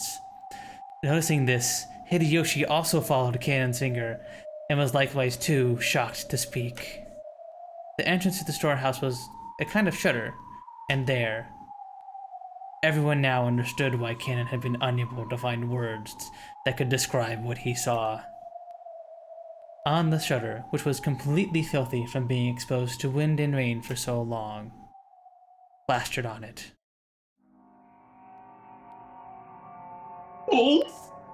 Something that looked like a strange dark red liquid? Mucus? Or maybe it was some sticky paint. You can say it looks like blood. It's okay. No, anything but blood. If you say it looks like blood, it's okay if it's not blood. You can say it looks like blood, though. It's okay. It does look a little glowy, though. It does seem like a bit of a brighter red than. Well, it's daytime though. What's that type of cross called? I don't know. I know there is a name for that specific type of shape, but it's an imperial cross. Some kind of ghastly substance has been used to draw an indescribably eerie shape. The rain had caused it to drip down in several places, like fresh blood leaking from an open wound. There was no longer any point being choosy with words. A ghastly dark red substance meant to look like blood had been used to draw some kind of figure or mark, intended to suggest something ominous. 2 concise circles were drawn there, and inside of them was a design that looked like a cross. The 4 ends of the cross were widely exaggerated, and looked like some kind of crest from somewhere around Europe. And in the cracks between these shapes, written closely packed together, were some unfamiliar characters. Or possibly symbols? What a vulgar bit of graffiti. Could this be one of those? One of those magic circles used in demonic rituals? With reference to this ghastly shape, drawn with a deep red, dripping substance, Hideyoshi's comparison was not unreasonable. When was this drawn? Last night, I came here before it started raining, but there was nothing drawn here at the time.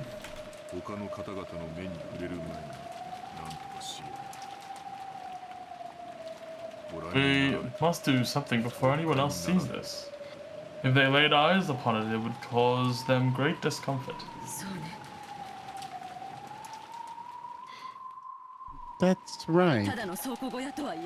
Even though it is just a shed, I don't want to leave such an unpleasant scribble untouched for even 1 second.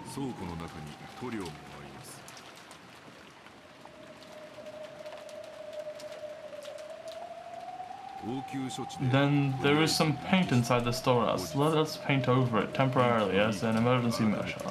Then repaint it again someday when the weather is good. Genji remembered that he had just recently seen another piece of graffiti, and that it too had been made with a strange dark red substance of the same color as this. That must have been... That's right, he had seen it on the door to Natsuhi's room. Kanon-kun, let's remove this graffiti quickly and return, alright? Even though it's just a storehouse, it's really irritating to have graffiti around the home as it was brought up in. Yes, I will take care of it immediately. Kan squatted in front of the shutter and unlocked it. He then lifted it up with all of his strength. A boisterous noise resounded, and the eerie shape drawn on the shutter began to get sucked in through the top as the shutter was raised. At least for the time being, that ominous thing disappeared from their direct gaze, and they all breathed a sigh of relief.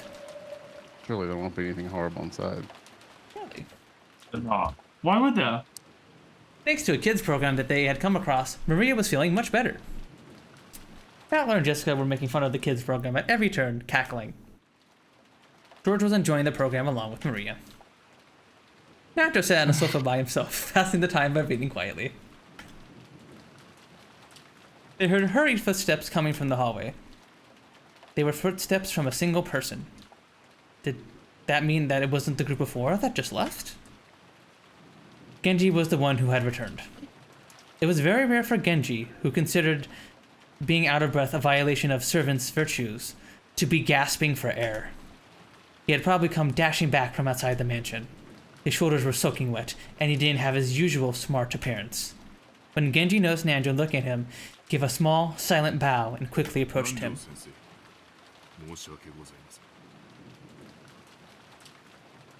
Dr. Nanjo, my apologies.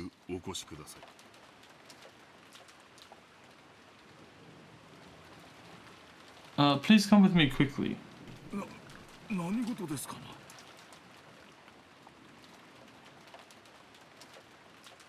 Oh, that's me.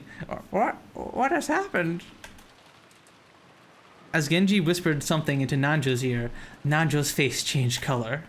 He stood from the sofa, trying not to be noticed by the children who were still engrossed by the TV, and the two of them rapidly left the parlor, muffling their footsteps. Just as they were leaving the parlor, they came across Natsuhi, who was pushing a serving cart loaded with a tea set. Genji whispered something to Natsuhi's ear, and Natsuhi's face too changed color, shocked. Then, leaving the serving cart where it was, the 3 of them started dashing towards the entrance. George noticed them running down the rose garden through the window. What's this? Genji-san and Dr. Nanjo and Aunt Natsuhi, isn't it? What's up, Aniki?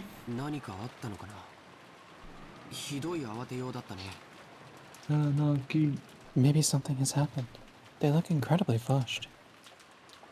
Jessica and Maria also realized that something had happened from the fact that Ava, Hideyoshi... Oh, excuse me. Hideyoshi... Excuse you, puns! Excuse me. That Ava, Hideyoshi, and Nanjo were no longer in their seats, and because the serving cart had been abandoned at the entrance to the parlor.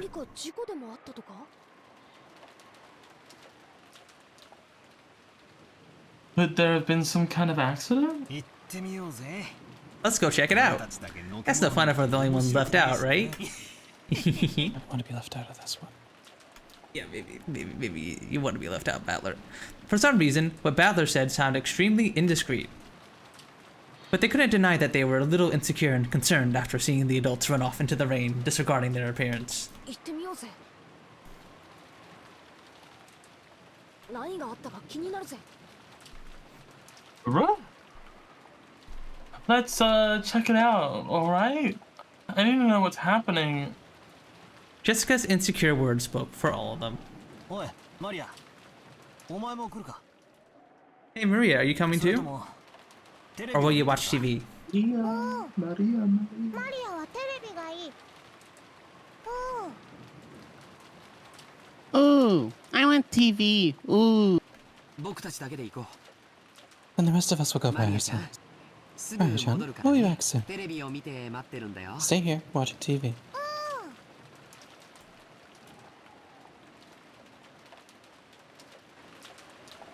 By the time the kids went outside, they had lost sight of the adults who had left earlier.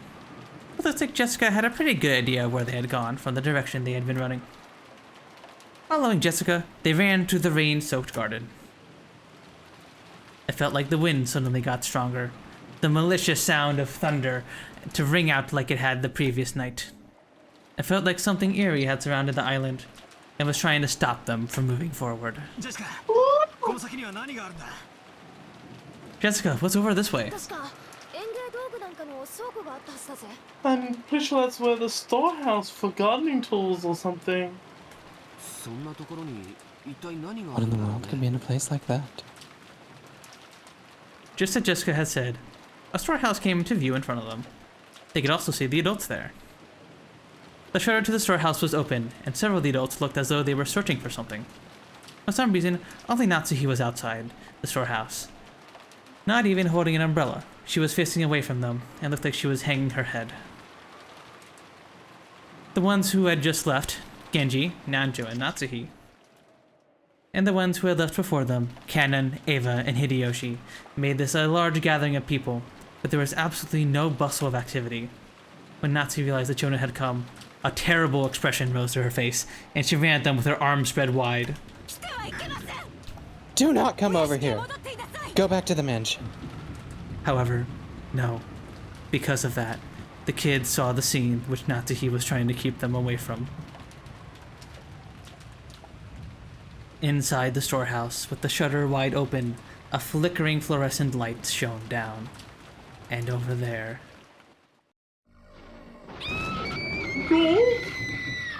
Golden slaughter. Kia! Jessica's piercing shriek rang out. How do I do a scream? What? I said, how do I do a scream? I don't know how to scream. I don't know. I did know how to scream at one point. I remember how to do it.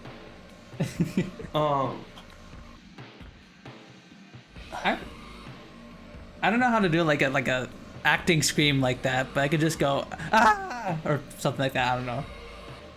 I'm gonna practice it on stream, but I gotta figure it out again. I guess so. That was just because Jessica's scream was the loudest. The same thing spilled out of Battler and George's mouth as well. Ava. Also, Dan, thank you for the resub. Thank you. Don't worry, she'll have a chance to do that in a second. Ava, just like Natsuhi, spread out her arms and with a terrible expression roared at the kids. George, take everyone and return to the mansion quickly. Right now.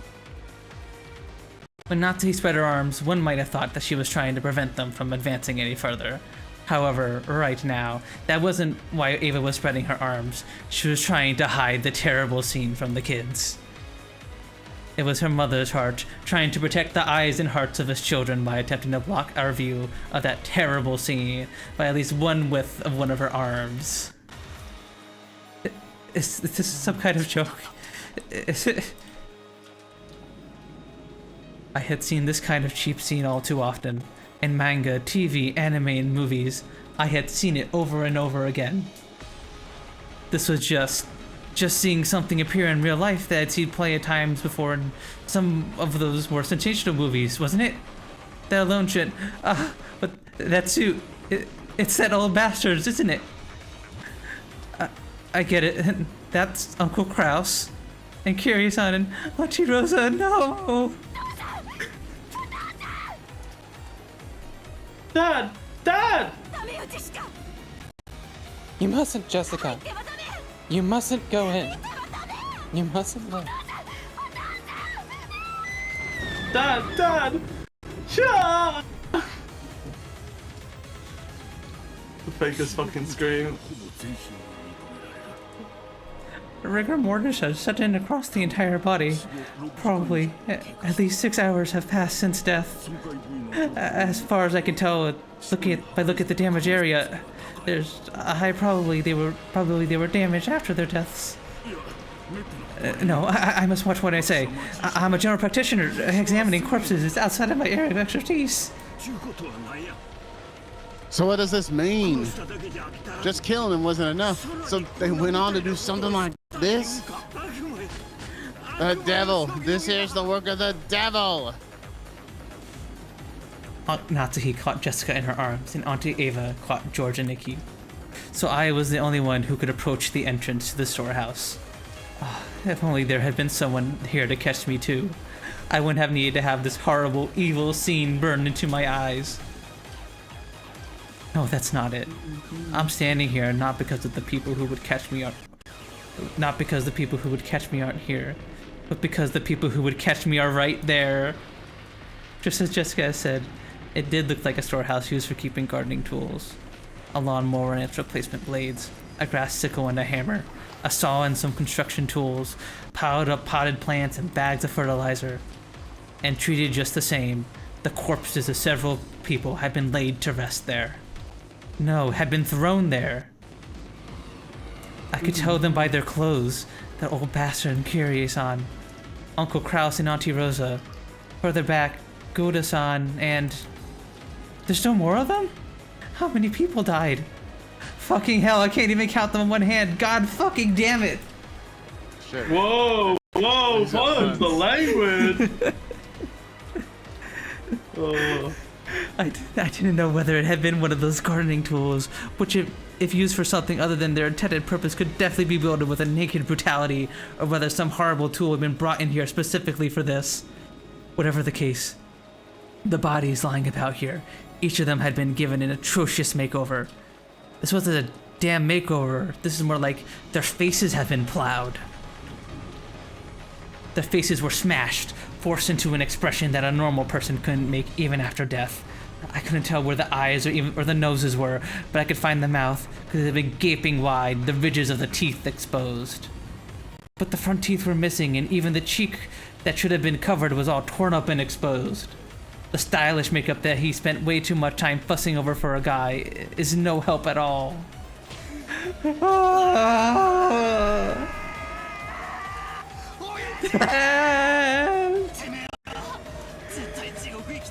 I always thought you were going to hell. You weren't this bad, right? You weren't such a son of a bitch. Jokes? You weren't such a son of a bitch to have this done to you. Kiryu-san, didn't I tell you to stop going out with this guy? There is no reason for you to go through this as well. No face. There's no fucking face. Shit.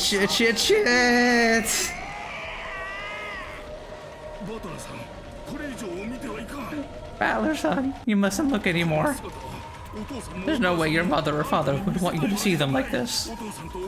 For your mother and your father's sake, you mustn't look anymore. Alright. Mom and Dad are in there, holy shit. Dad, people are supposed to have faces that look like they're sleeping peacefully, aren't they? There's no face. My dad and Kiryu-san have no faces. It's a fucking god. I don't even know what kind of faces they were wearing when they died. What the hell am I meant to do? Are you telling me I have to see these mangled monstrous faces every time I remember Dad and the rest? Well, that's perfect. Because I didn't even want to remember the old bastard smug face anyway. This is perfect. But you know, why is Kiryu's face as well? Are you going insane? He's He might be losing it. Kiryu-san wasn't a bastard. I sometimes got a little sick of her, but She was a little cool, just like a big sister to me. She didn't deserve this. She didn't deserve this. This Aqua Cross is better, isn't he? I thought his whole face went just the side. At least he has half of his fucking face left. Better than this, better than that, than this. No!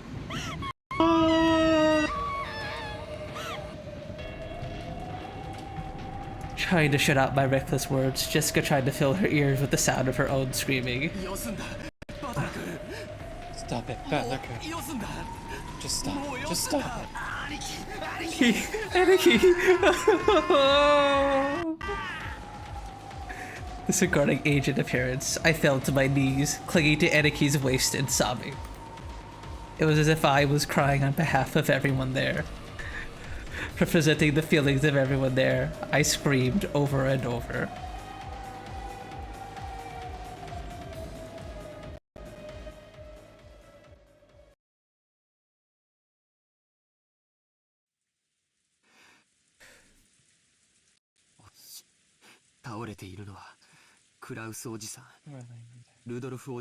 Uncle Kraus, Uncle Rudolph, Carrie, Auntie Rose, Goda-san, 5 people. いや、6人や。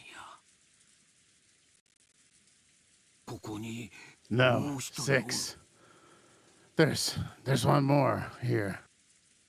The body that Hideyoshi was looking down on now was hidden in the shadow of a mountain of random objects, in a blind spot to George, who stood by the entrance. It is gonna be her. That's fucked. Yeah, of course it's Shannon. So George couldn't tell whose body it was. Therefore, George cursed himself. He cursed the part of him that imagines the worst and is always right. So, the one laying at your feet is Shannon, isn't it? Oh, Shannon. It's Shannon-chan.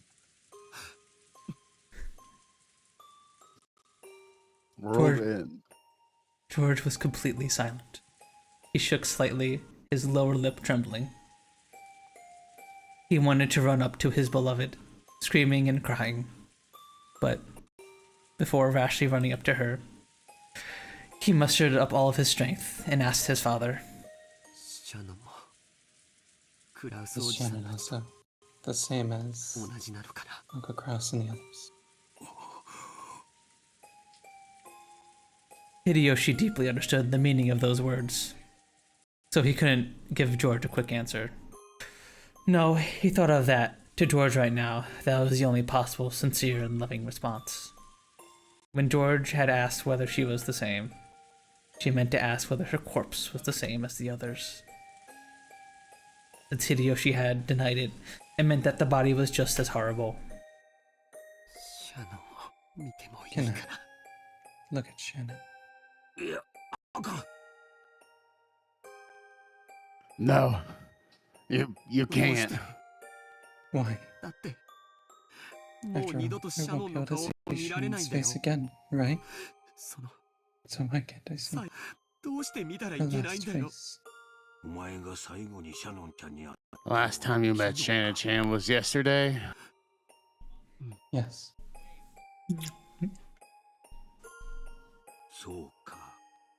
I see. When you left her, what kind of face was she showing you? It was a wonderful smile. After receiving the ring, she was bewildered even though her heart should have been decided. Bashful, and so embarrassed to show him that face that she ran away. That expression was revived in George's mind. I see. Then I'm sure Shannon-chan would have wished to leave you with that smile. Hideyoshi looked down upon Shannon's body lying at his feet.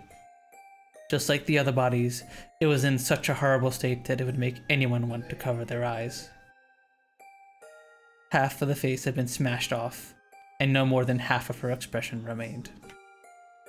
If the remaining half, soaked red in blood, had been wiped clean, that graceful smiling face might have peeked out. Only half of it.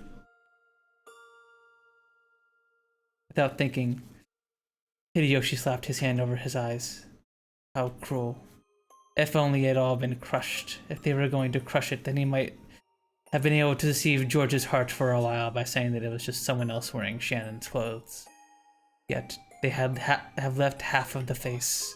It caused the body so much humiliation. It also made that clear this body was none other than Shannon. How inhuman, how monstrous. There at Hideyoshi's feet, trying his best to burn the image of the remaining half of Shannon's expression into his eyes, was Cannon. Cannon was not crying.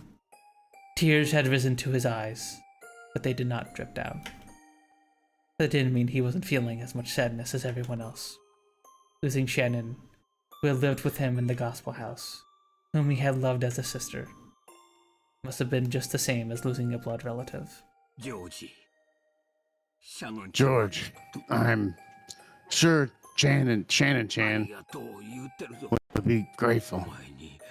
She wouldn't want you to see her like this. I'm sure she'd be thanking you for staying strong. Staying wrong.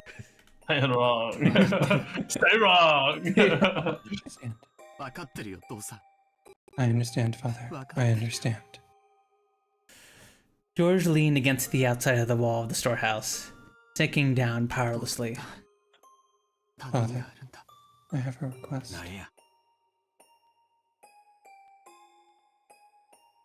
What is it? I want you to look for me. On Shannon's finger. Is there a ring?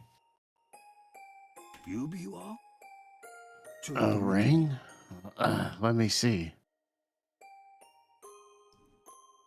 Hideyoshi crouched down. As he did, Cannon silently pointed to one of Shannon's hands. Yeah, there is. It's a diamond ring. And not a chip diamond. Must have been pretty expensive. Which hand? Which finger is it on? The ring finger of her left hand. I see. So, Shannon-chan was engaged. George, you couldn't have. Ava. Right now, that doesn't matter. A man made a lifelong promise to Shannon-chan. A man promised her happiness for him, for her life. It doesn't matter who it was.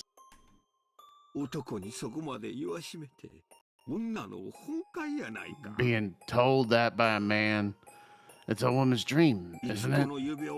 I don't know when she received this ring. I also don't know who gave it to her. But, even so, Shannon-chan took this ring. And she accepted it and put it on her left ring finger. I'm sure the man who gave it to her was happy too. To most of the people here, Hideyoshi was simply disturbed by this extraordinary situation and was blurting out strange things. But to those who really knew the truth about George and Shannon's relationship, everything he said made sense. You see. Thank you, Father. George stood up. The traces of tears still streaked his face, but his expression had returned to his usual calm.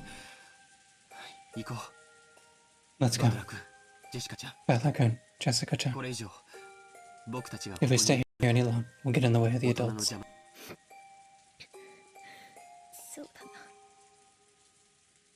You're right.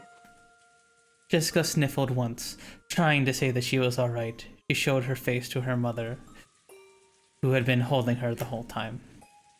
When she faced George again, she once again had on her usual face, although she still couldn't recover her smile. Battler, don't lose heart. Battler kept on crouching in front of his parents' bodies. I'm sorry. It took this much crying to calm me down. Bastard Dad, if I hear laughing at me, always talking shit about you, and crying like a baby just 'cause you died. It's not my fault. We are into our genes to cry when our parents die. Battler's face was still bright red from the tears, and even though it was forced, he had at least recovered enough to fake a smile. You mustn't remain here any longer either. Take the children and return to the mansion. Natsuhi, unable to take a step into the storehouse, had been standing under the rain the whole time. Maybe she had her own way of grieving, different from Battler's. She realized that she had to take on a sense of responsibility now that her husband was dead. So she gave Kanon these orders. Yes, madame. Kanon rose silently and turned to face them. His face was pure white, almost as though his own heart had died along with Shannon. There was no life in his expression. If, during the course of a normal day, he had been instructed to do a tour of the beautiful rose garden, Kanon may have led the way for them. But now, there was no distinction between Kanon and the children. They were now just kids of about the same age, with the wound of having lost someone close to them. After seeing the children go back, Natsuhi gave orders to Genji. Contact the police immediately. They probably won't be able to come until the typhoon passes, but they should be able to tell us what to do next.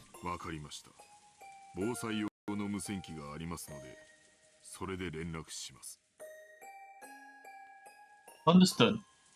There is an emergency radio, so I'll use that to contact them. When she heard that, Natsuhi remembered. That's right, the telephones were out today, weren't they? However, since it had been assumed that there could be trouble with the phones on this isolated island, a radio had been installed. Anyway, let's contact the police and seek their instructions. Everything else can wait. Dr. Nacho, is there anything further you can do here? Unfortunately, I cannot do anything. Understood. Genji, could you at least cover their faces with something? Exposing them like this is humiliating to them as well.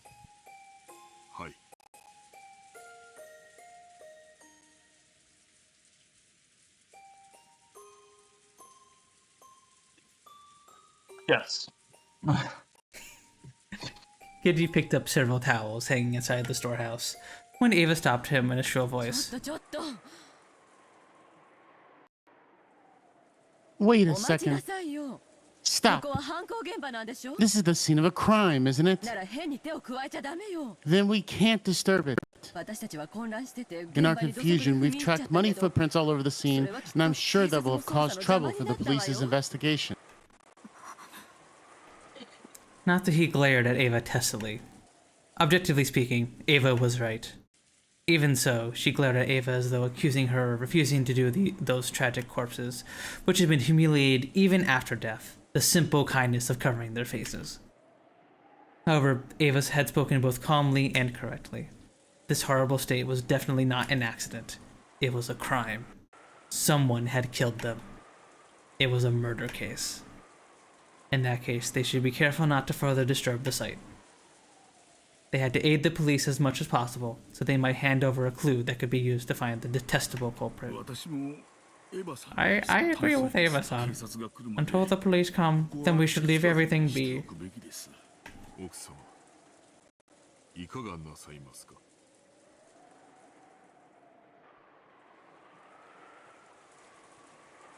What do you say, madam? Oh, she's like in charge now, isn't she? Mm-hmm. Oh shit. Well, sort of. Well, unless Grandpa comes out, she's in charge, yeah. Yeah, that's what I mean. Like, it just kind of falls on her, because I assume it won't fall on Jessica because she's not old enough. Mm-hmm. Oh, it just actually falls on her? I don't know. You're right. Understood. Close it up. just in case, we should put a different lock on it. 別の施錠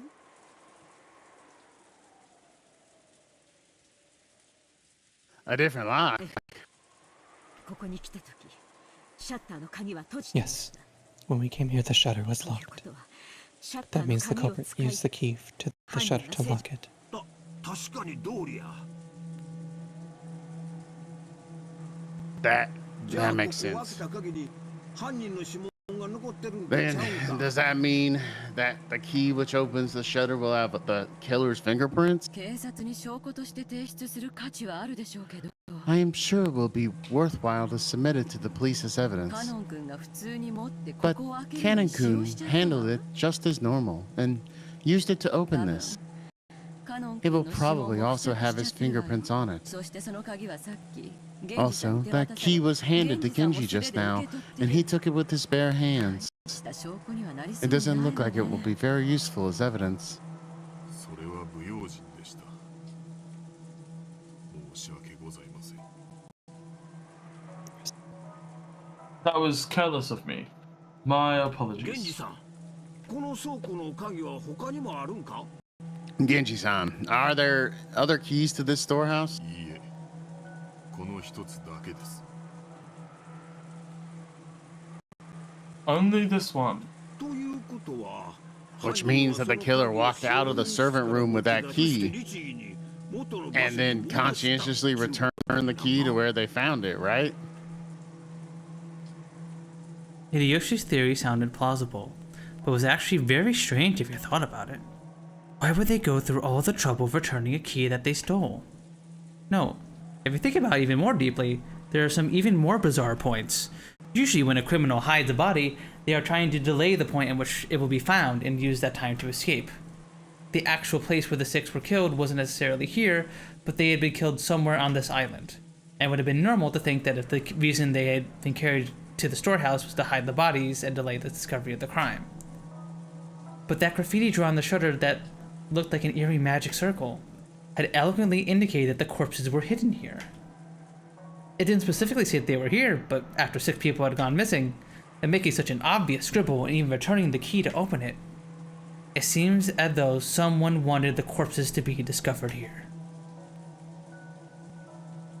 Gold?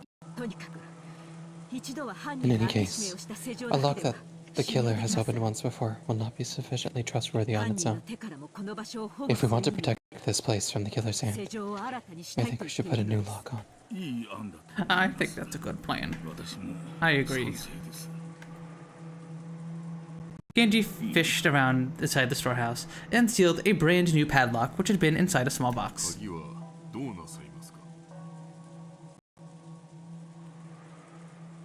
What would you have me do with the key? I will take it.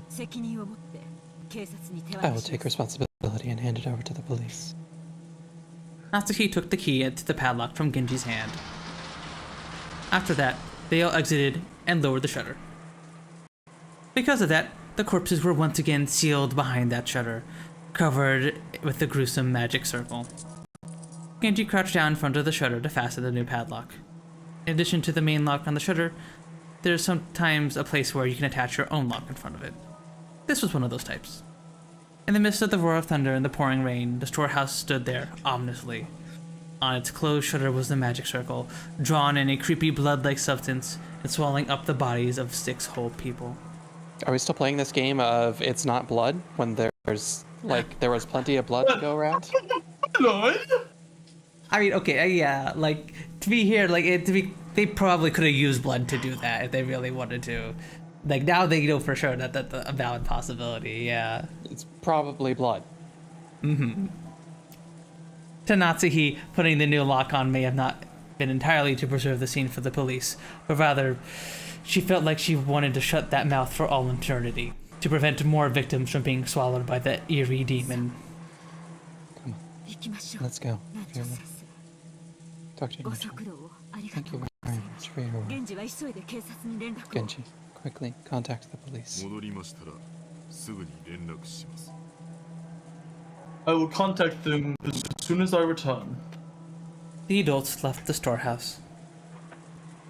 The ghastly magic circle drawn on the shutter still swallowing the 6 bodies, loomed eerily, occasionally lit up by the lightning.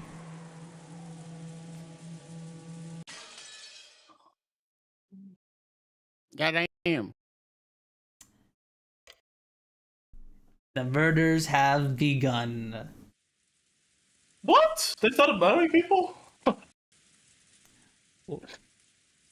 Nah, they're just... They could have just gone into an playing dead. accident. Nah, surely they're just playing dead, or, you know, they're fake bodies or something like that.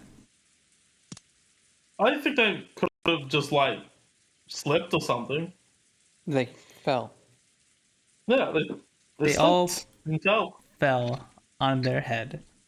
Yep. Also, I don't know if you guys heard those water dropping sounds, but the character that's been updated. They're all dead. Half the Corpse cast found. already That's gone. so many people. Corpse found Yeah, inside the literally Rose Garden half. storehouse. The direct cause of death is unknown, but it seems the side of his head was smashed after his death. We start where it all begins. Corpse found inside the Rose Garden storehouse. His face seemed to have been smashed after his death. He has the right to lament his ill fortune. Corpse found inside the Rose Garden storehouse. Her face seemed to have been smashed after her death. She was chosen by the demon's roulette. That's all there is to it. The demon's roulette. Corpse found inside the Rose Garden storehouse. Her face seemed to have been smashed after her death. I'll be seeing her again, so I'm not lonely. What? Corpse found inside the Rose Garden storehouse. It seems the side of her head was smashed after death. Don't worry, everyone will be revived in the Golden Land. Corpse found inside the Rose Garden storehouse. His face seemed to have been smashed after his death. How unfortunate. Apparently, he was actually supposed to be on duty in the guest house.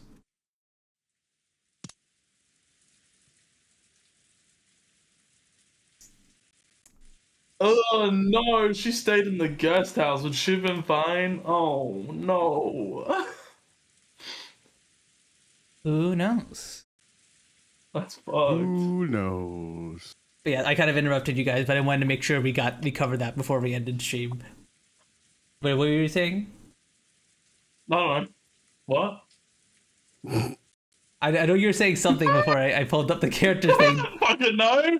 And I don't know. If you cut me off from saying something, I'm not remembering. Fuck me. I got no fucking. I have no ability to remember that shit. Okay. But yeah, the murders have begun in our little murder mystery visual novel here. Who knows what could happen next? What do you guys think? Do you have any theories so far about who done it?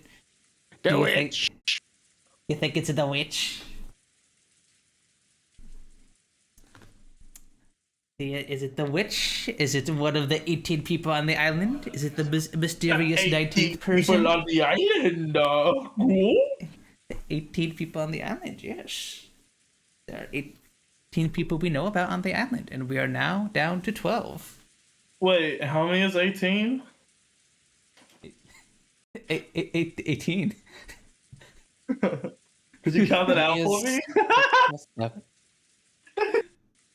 What'd you say, Kat? Nothing. That's okay. Terrible joke.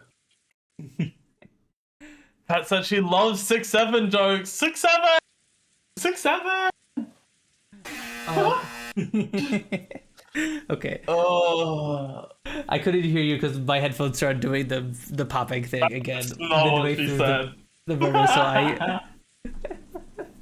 Okay. In case it wasn't obvious, that is not what she said. I don't believe she likes the 6'7" thing. Something telling me that she. But I make them constantly, anyways. Anyways, this is where we're going to wrap up for today. Okay. Thank you all for stopping by and hanging out with us tonight. Next Tuesday at 8 p.m. EST, we shall continue our reading of Umineko, and we shall go from here after the murders have begun in our little murder mystery visual novel here. As I specified in my schedule, I will not be doing any other streams this week because I'm going to be taking a little mini vacation. So I will see you guys next Tuesday for more Umineko. No streams. No stream. No stream. What the fuck, Pons? Nah. I'm taking a little vacation. I'm on PTO. Paid time off. Alright, let's find someone to raid. Who to raid? Who to raid? Who shall we raid?